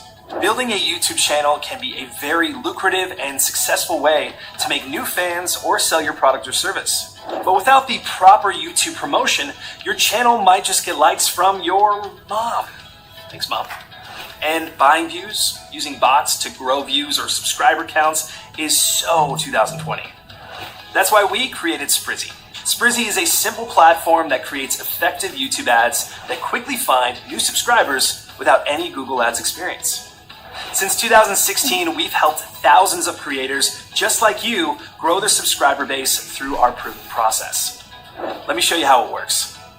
Start by logging into Sprizzy and entering a few basic details about your video, like relevant keywords, your target audience, budget, and any similar channels or videos. With our intuitive interface and recommended settings, the process is quick and easy, taking less than 3 minutes. Once your video has been submitted, our team will create a unique advertisement that showcases your channel across YouTube.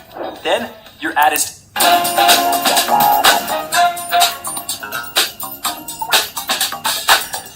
For the last of our 3-day suggested itinerary, we're going to be going all out on some of Singapore's largest attractions.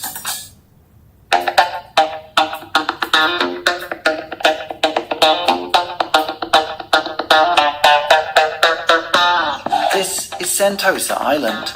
As a former British military base and Japanese prisoner of war camp, it clearly has all the markings for fun times. Almost 5 square kilometres in size, it's a quick monorail ride from the main island and immediately transports you to another world.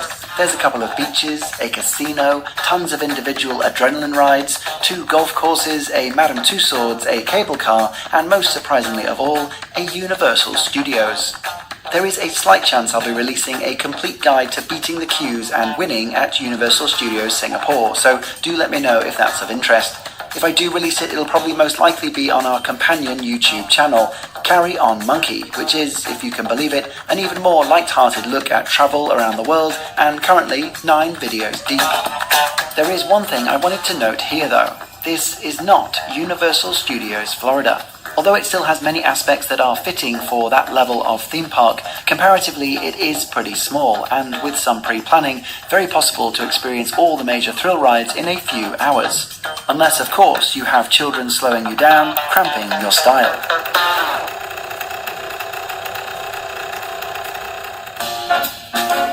Since Universal only opens at 10 AM, beforehand it is possible to sneak in an hour-long trip to the Sea Aquarium next door. Now the second largest in the world, this aquarium holds 12 million gallons of water, 100,000 animals, and 800 species to keep you busy.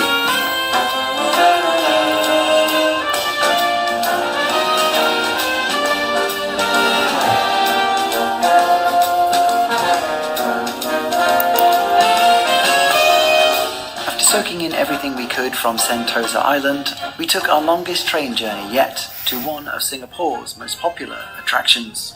The night safari is a first of its kind. Unlike a traditional zoo which struggles with showcasing nocturnal animals during their daytime opening hours, this is an open-air tropical forest, open from 7 PM to midnight. Now do bear in mind that your eyes are much better than my camera, so these pictures do a slight injustice to the actual experience. But you can explore all of this safari through a 40-minute tram ride, along with 4 walking trails to take things at a slower pace. Of the 100 plus species found here, around 40% are on the threatened or endangered list. Although I'm not usually a fan of zoos, this is done in a way that, although it is definitely a zoo in disguise, the illusion created does make you feel you're at a safari. Gone are the bars and cages, instead using cattle grids, plants and water moats. Adding the artificial moonlight to Singapore's humid skies and vocal purring insects, you almost forget where you are. As mentioned at the start of this video, if you were paying attention at least, we were actually in Singapore for a full week, and you've just seen what we would recommend for a typical stay. To see what we suggest for a 4th day, along with questions answered around public transport, booking tickets, and just how to get the most out of any visit here, do check out part 2 of this video, which I'll link once it's complete. Again, I've put all attractions, our hotel, and general info into one PDF guide, which you can use to plan your own trip, and thank you to Get Your Guide for making this video possible. Please give this video a like if you've gotten this far, subscribe for more travel vlogs such as this one, and as ever, thanks for watching, Suitcase Monkey.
Alright, first time in Singapore for my father, my mother, and I. Although technically Ivana has been in Singapore before, but she was like 10 years old, so more or less her first time exploring as well. And we're going to start today with the National Museum of Singapore, which for me is the most interesting and most curious part, because as this video progresses, you will see that Singapore is quite developed and quite modern and quite clean and organized and efficient and sort of admirable in terms of how to run a country or how to run a city at the very least. And so I'm quite curious as to how Singapore started and its history and how it got so rich. So let's go to the National Museum of Singapore and learn more.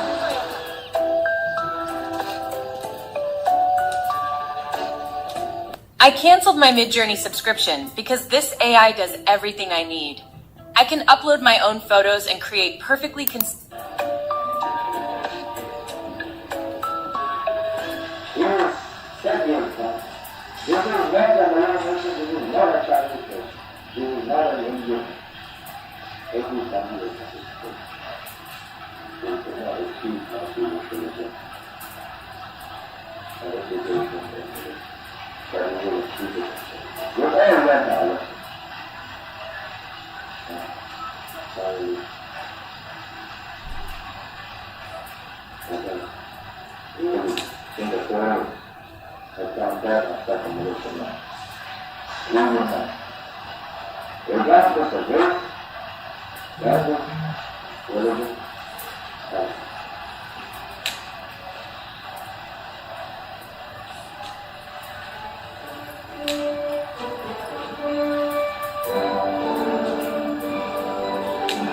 Alright, so in true Singaporean fashion, this museum is absolutely massive and absolutely brilliantly designed and very modern inside. Right now we've come to the spiraling staircase with the jungle all around the outside. But previous to this, we learned a lot about Malaysia and Singapore, which I would describe as a relationship very similar to Jerry Seinfeld and Elaine Bettis, because they were once together, although now they have split and they are still remaining friends. Get out! And so my question was, why did Malaysia ever let Singapore go if it's so rich and it's got so much development? Why would they let this place become its own country? But as it turns out, in 1965, when Singapore left Malaysia, it was not rich at all. And somehow it went from the third world to the first world to the course of one generation, mostly due to the leadership of Lee Kuan Yew. And so he was the president up until 1990. He was also the founder of Singapore. And based on this museum, I'm led to believe that he was on a hot streak of decision making, whether it was economic or infrastructure or social, for basically 3 decades as he built this country sort of single-handedly along with his ministers. So we've learned about a lot of interesting people in our travels, but Lee Kuan Yew is one of the most sort of incredible guys, as he, what I'm led to believe, almost single-handedly built this really prosperous country called Singapore. You'll have to pardon the noise. I think I've walked into the rainforest as I've descended this spiral staircase.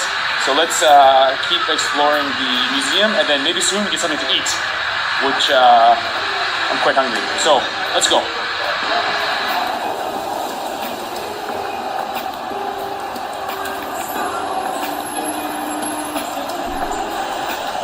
Check it out, guys, the full 360. Awesome views, awesome looking building, perfectly clean, and a beautiful park over here. I really didn't expect Singapore to be so green. Obviously it's a concrete jungle, but tons of really, really big trees. Man, there is lots to love about Singapore.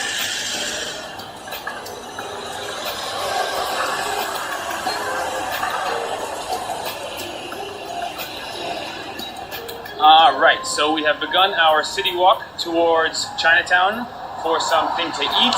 But first things first, I had to interrupt the vlog for a public announcement. Singapore is so impressive, my mind is absolutely blown.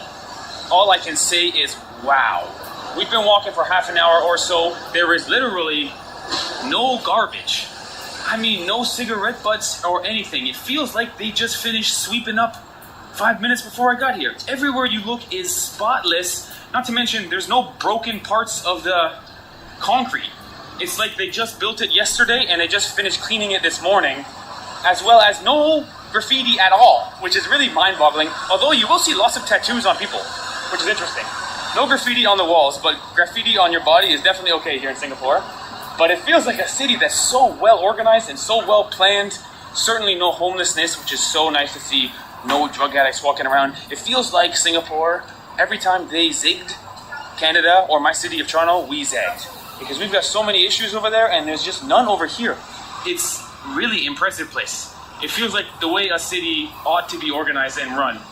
Everyone is just going about their business, perfectly safe, perfectly clean, perfectly organized, and I am so impressed. Let me give a 5-star, let's be clear, 6-star rating to the city walk here in Singapore. I'm hard pressed to imagine a better experience walking through a city.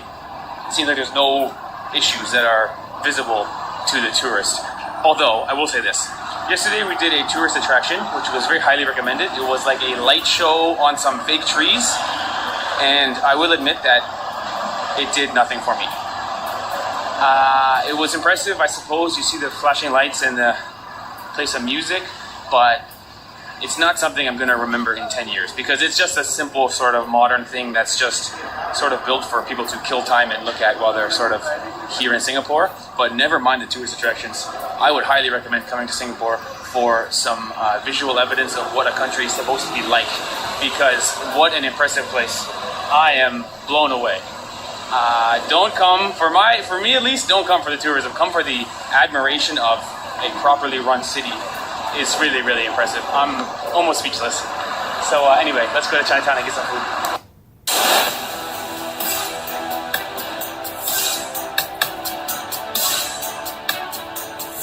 Right then, welcome to the latest edition of the SME Soup podcast, brought to you, of course, by Rackbank Business. My name's Richard.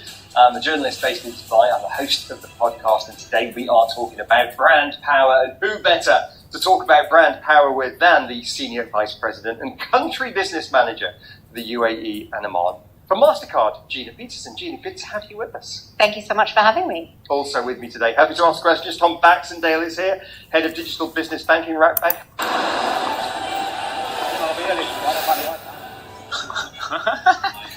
Singapore, a fine city. Listen, whatever they're doing is working, so if you don't flush, that's $150. Mom. Number one souvenir for you. I heart Stephen Gregg. I think you're Viking, right? Oh. Isn't that so cute? I heart Stephen Gregg. And guess what? Stephen Gregg hearts Singapore too. Oh. How can it be that even in Chinatown, things are spotless? Let's be clear. Typically in Chinatown, in any country you're in, you might see some broken concrete or some garbage. To be clear, I love Chinatowns, but they're a place where there's lots of action, typically, and not always the most clean place. But here in Singapore, even Chinatown looks like it was just built yesterday and just cleaned this morning. Wow. I am really quite impressed. I think Canada needs to find their own Lee Kuan Yew, because what leadership, man. What a vision he had to build this place, and it looks like he executed it just about perfectly. So I'm really impressed.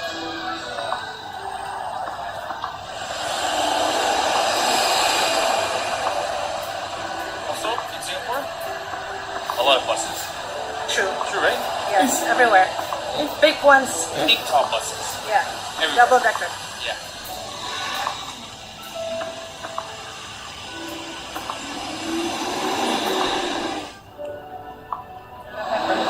Right, so our Singaporean clock must be perfectly synchronized with the meteorological clock here in Singapore, because we just came under the roof and it just started pouring rain with perfect timing. Now, before we eat, guess the price of this food, because it's quite beautiful, it's quite well prepared, and if you're Canadian trying to guess, $1 Singaporean dollar is exactly equal to $1 Canadian dollar. So what would you pay for this type of food? Keep in mind, this is street food at what Ivana is saying is a very popular hawker center, sort of a famous one. And so the answer is $7 Singaporean dollars, which is pretty good price, I think. My mom's having fun with the noodles, and it's 3 types of meat with noodles on the bottom, some soy sauce, some soup, and also, for added bonus, guess the price of this large beer. This is a 630 ml So nearly 2 cans of beer, and it costs 5 Singaporean dollar. Pretty good price for beer. In a place like this, I'm quite satisfied. So let's eat, and hopefully the rain stops. If not, it might be a shorter video than I had expected. Let's eat. Oh, there's not a chili. This is the one you like. Oh, it's not like. It's the one with the vinegar. Yeah. The other one, I'm not sure. We're gonna find out. Oh boy, it might be too hot. So we've got duck, char siu, and roasted pork. Right. Good food. I mean, for $7, you can't go wrong. Pretty good. Love it. Quite good food, actually. Yeah. Some of the best street food you'll find because it's quite clean and organized. Yeah. And impressive that everyone working here seems to speak English very well. So it's quite accessible for tourists and good food. The char siu is really nice with the chili and even some banana peppers. Yeah. Oh, you're Nice food. all the spices. in It's there. nice food. What's this? Pork skin. Crispy. Not my favorite, but still good. But I would say 5-star food. Quite good. For the price too, I mean, you always hear how expensive Singapore is. Quite good for $7. Yes. I'm happy.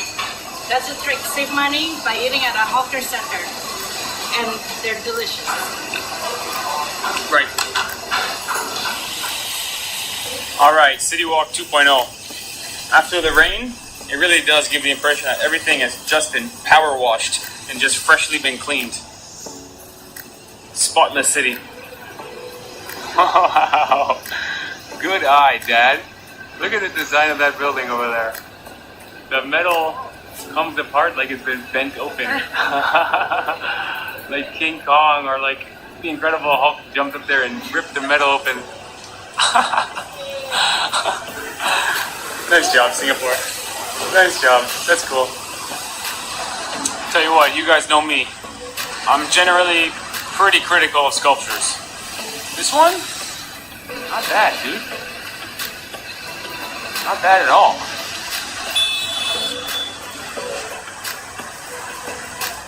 Alright, so we've come down to the waterfront here to look at the beautiful statue that you see beside me, which is the Mer-Lion. Part mermaid and part lion. Unfortunately, under construction today, but nevertheless, we've got a beautiful view here, which goes to show you because my dad had heard that Singapore was the most beautiful city in the world. And when he said that, I sort of looked at him.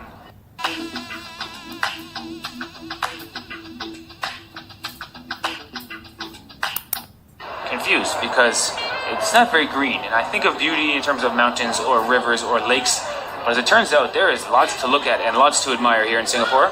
Starting from the left side over here, we've got this building that looks like a honeycomb, I would describe it as.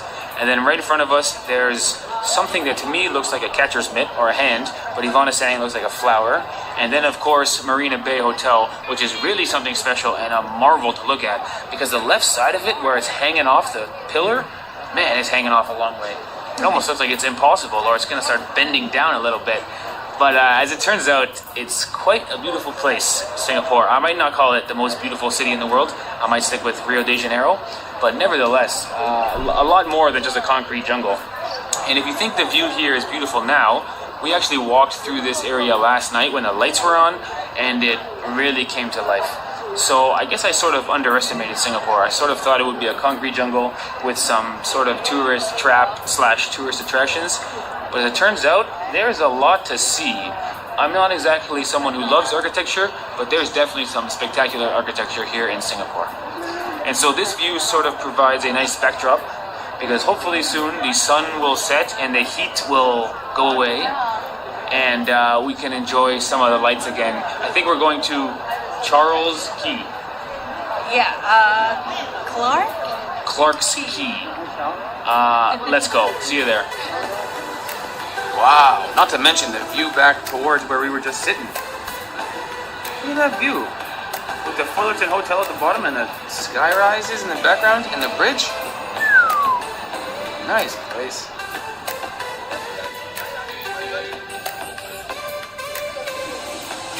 imagine what this bridge would look like in downtown Toronto. The tunnel. The tunnel, sorry. Yeah, absolutely. Yes, it would be full of garbage and it would be full of homelessness. Yep, absolutely. That's just sad. Yep, Singapore's doing something right.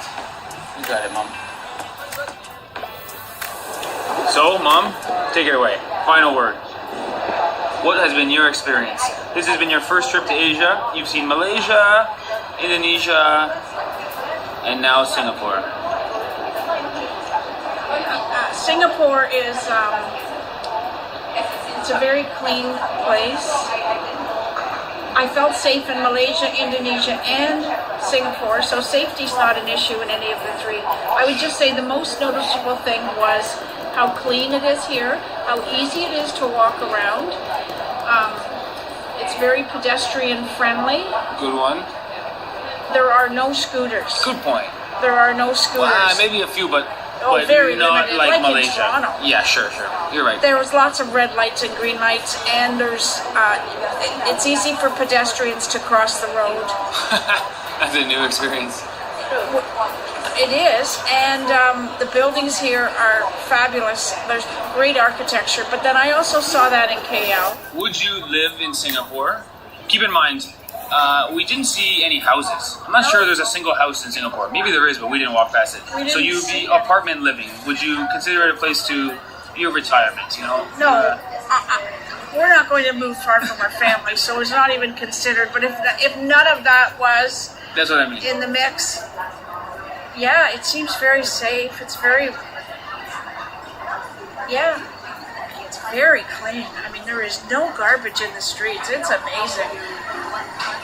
It really is. Don't you think it's amazing? I agree with you, Mom. I will admit that I sort of underestimated Singapore. When we're coming here, I thought it's not a place that I would love because my style of tourism is like adventure.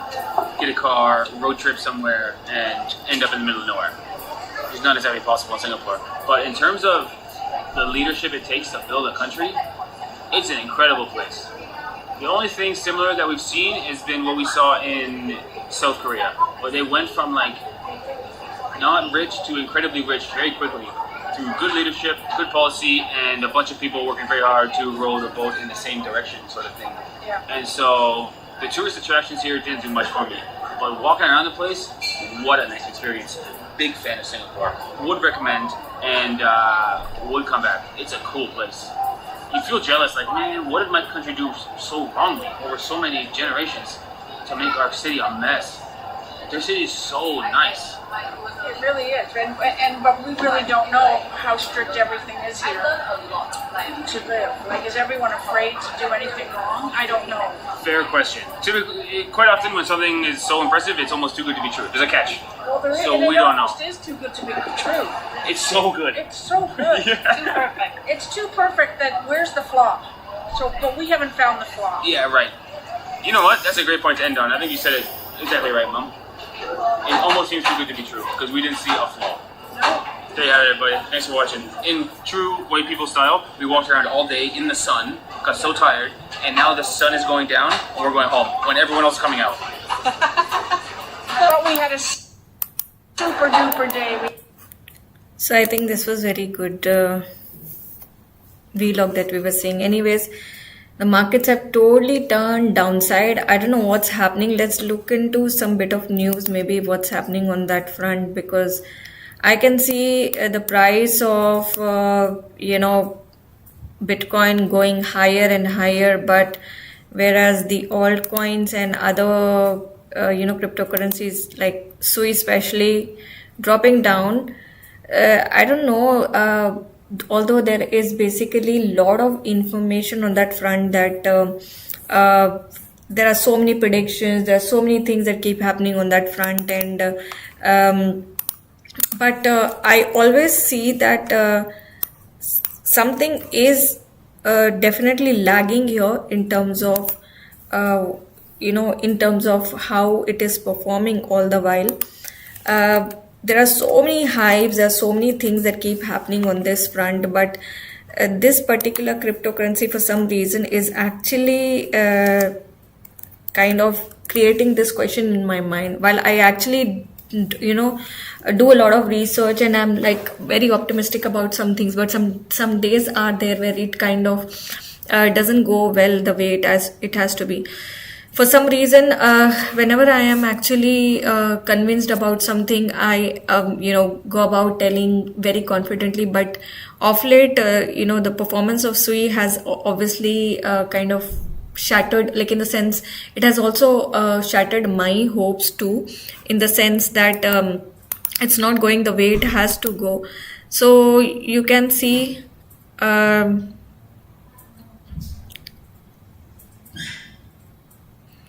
Let's just see if there's any kind of information on that front right now. We will see. Even I want to ask this question to Chat GPT right now. I don't see any information on it.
So yesterday's low was around 3 point, I think on 21st May it was, the price, the low has been 3.81 or 80, and it went till 4.0623 or 0705. So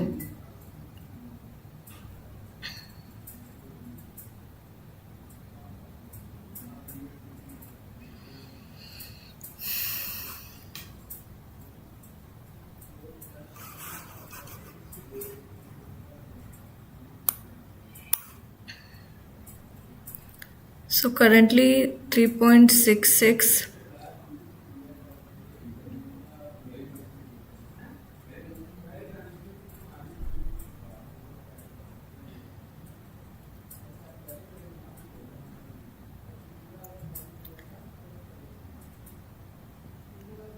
To 4.1933 is what it reached till today in the morning.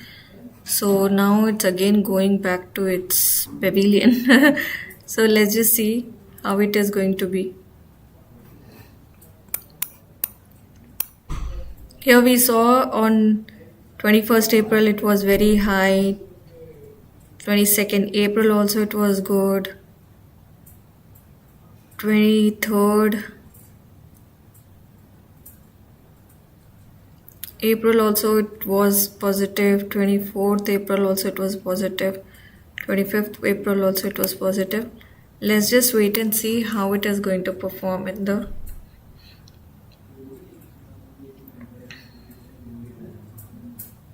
coming few days.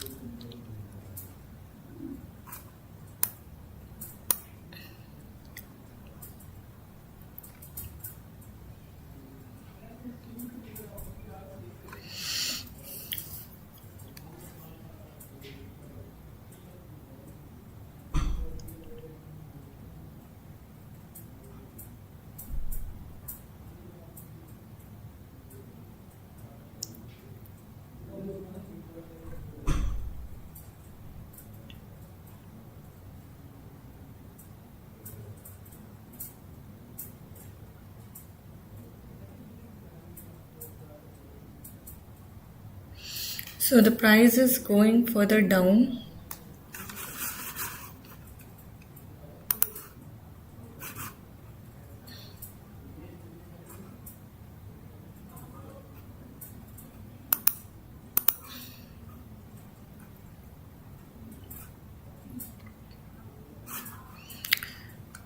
Guys, don't panic is what I can say, because at this moment we don't have to really care about what the market looks like.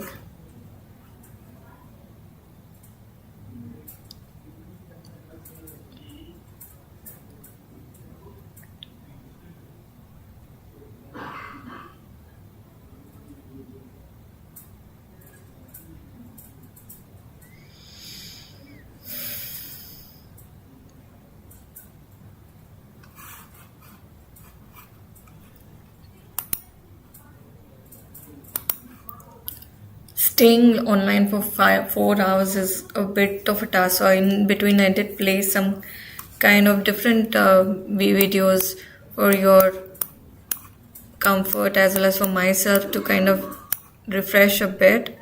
So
So let's just wait and watch what's happening on that front, guys.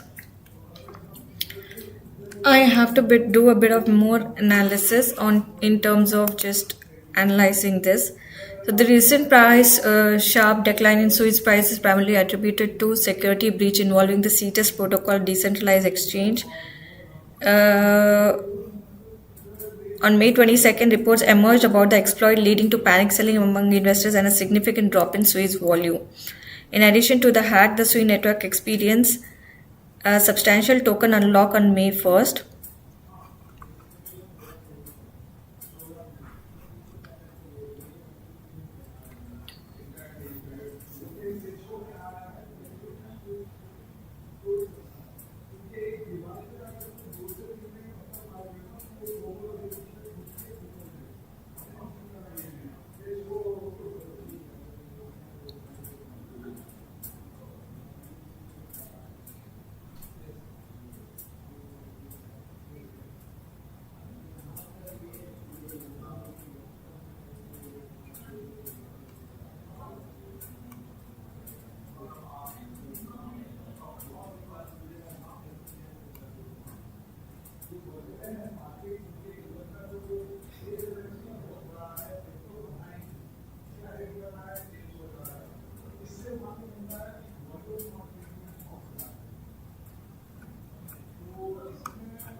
So there is some kind of panic news in the thing. I know a lot of people kind of panicked when the panic news is there. It says that there is a CETUS protocol which has been hacked. There's a security breach involving the CETUS CETUS protocol decentralized exchange operating on the Swiss blockchain. On May 22nd, 2025, reports emerged about the exploit leading to panic selling. This is the major reason. I think that is what it says. I don't know what exactly this means. So you see, this is a live example for all of us to understand that nothing is safe in this world. Like every minute, every now and then, anything can happen in this particular front end. There's nothing, even if you go by logic, even if you go by understanding, even if you go by anything,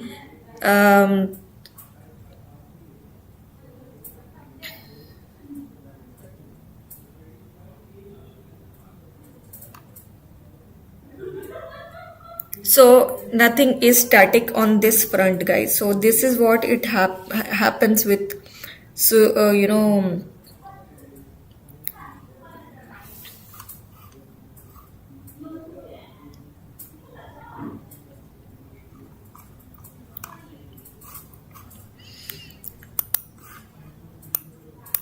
So while it may seem to give you all the rosy pictures about it, there are times where things will not be moving the way it has to. Let's just see the price prediction. So it does say that CETUS protocol, a decentralized exchange, has been having a security breach, because of which there is a panic selling that's happening.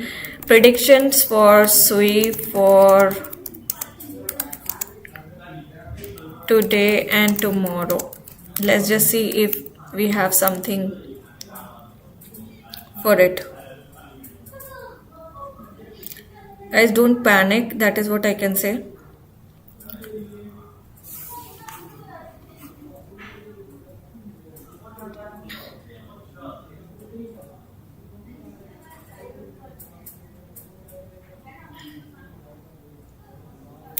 So the market sentiments are bullish with fear and greed index at 72, projected range 3.64, expected close potential upside up to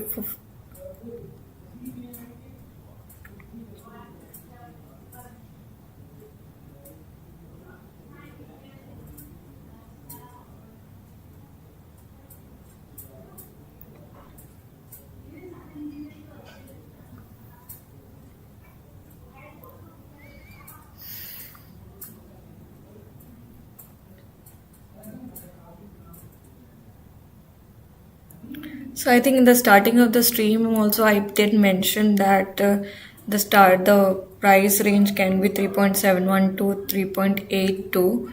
So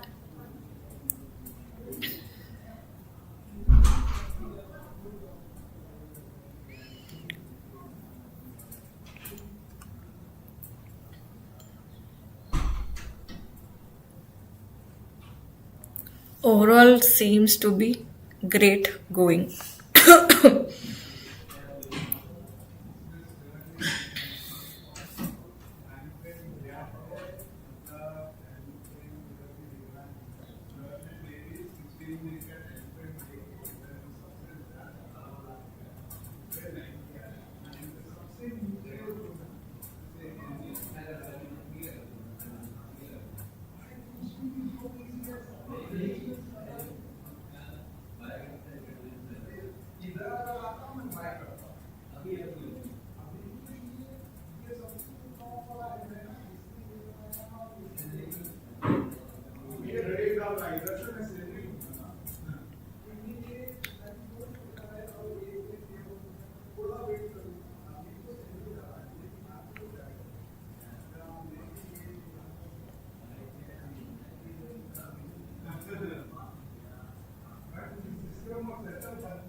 Guys, don't panic, that's okay. We will get there, there is no problem.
So because right now the markets are at the moment 4.35% 82.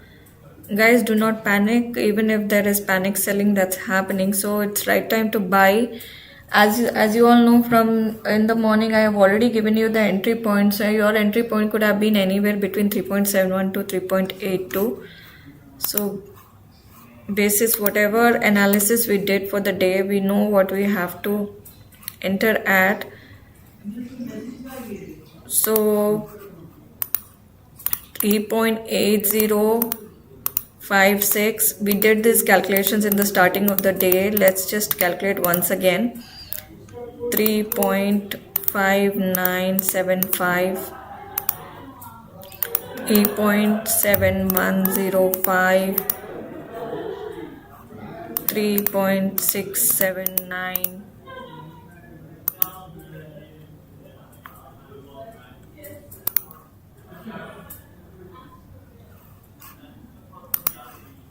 I think I did some calculations wrong here.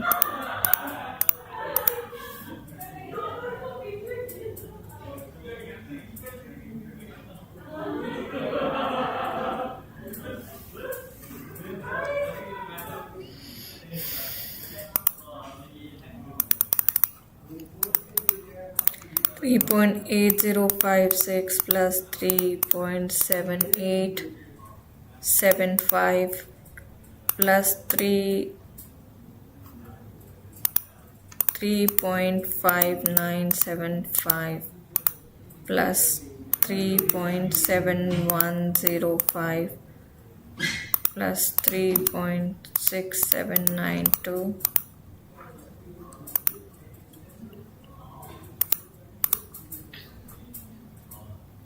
Yeah, I think that should have been your portfolio.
Guys, there's no problem.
Hello.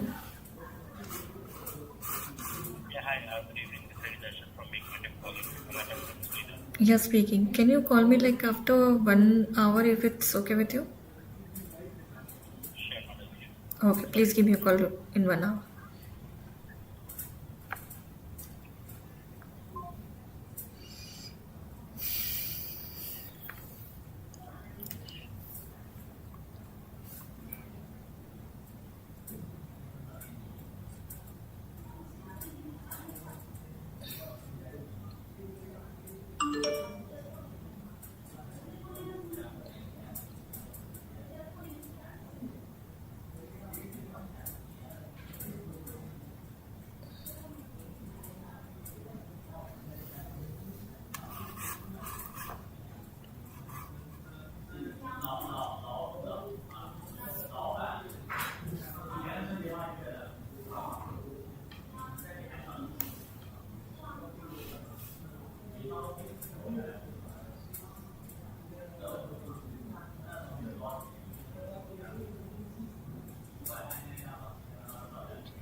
So guys, the entry point for sweet today could have been 3.71 to 3.82, as I rightly mentioned when the stream has started.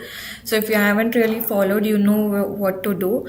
So even if you have taken any position today during the daytime, there's nothing to worry about, because the price seems to be retesting again back to $4. It might, because all the other indicators as well as the other aspects of it are indicating that the price will again hit back $4 and it will be further moving ahead. So if that is the case, then you don't have to panic and sell it.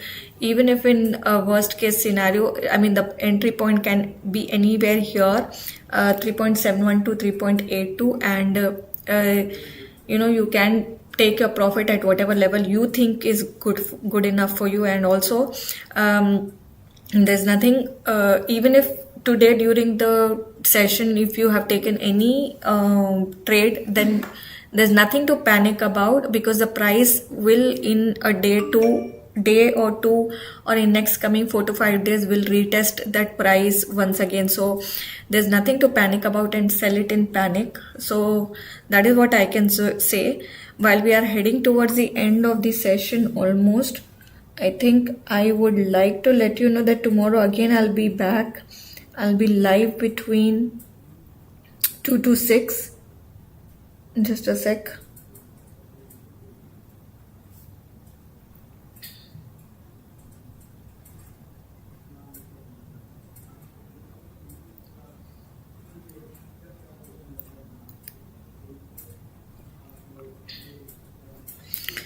So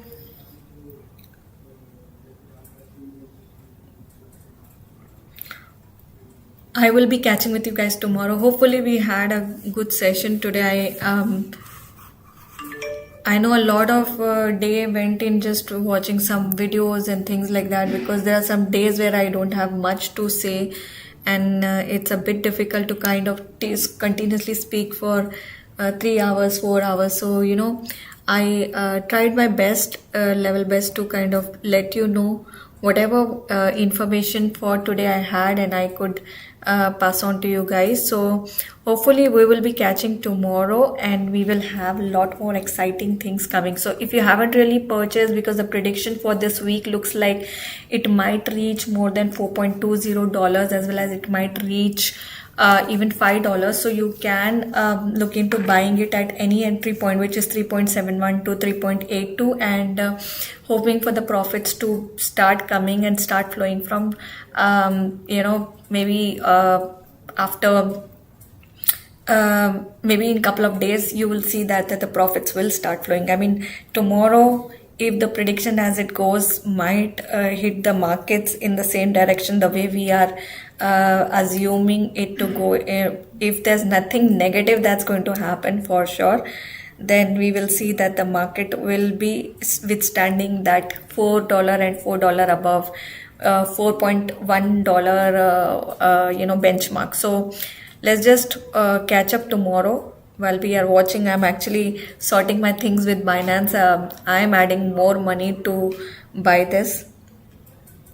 So hopefully, if I am actually able to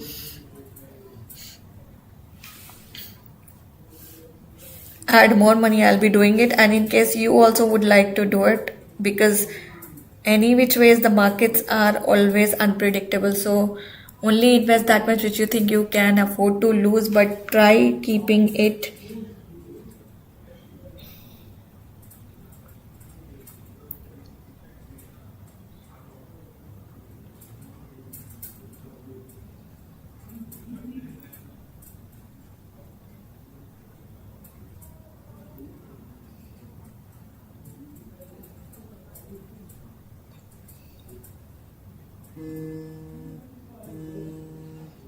so let's just see if we can. I'm going to wind up the session, so take care of yourself. I'll see you tomorrow between 2 to 6 p.m. again. Hopefully you will be doing really well, and I hope you will make a lot of profit. So guys, thank you so much for joining in. Thank you so much for staying tuned, and thanks for being the lovely audience, you guys. I will catch with you tomorrow. Take care. Bye bye. Don't take all these things, guys, as financial advice, because you have to do your own research as well. Although I might do my own research and tell you whatever I know, the piece of information, but you also do your own research so that you are 200% sure on what you are entering into, because these are like highly volatile and very risky products, and you might end up losing everything. So please do your research and make that decision. So I'll catch with you guys tomorrow. Take care. Have a great evening, and enjoy the rest of your day.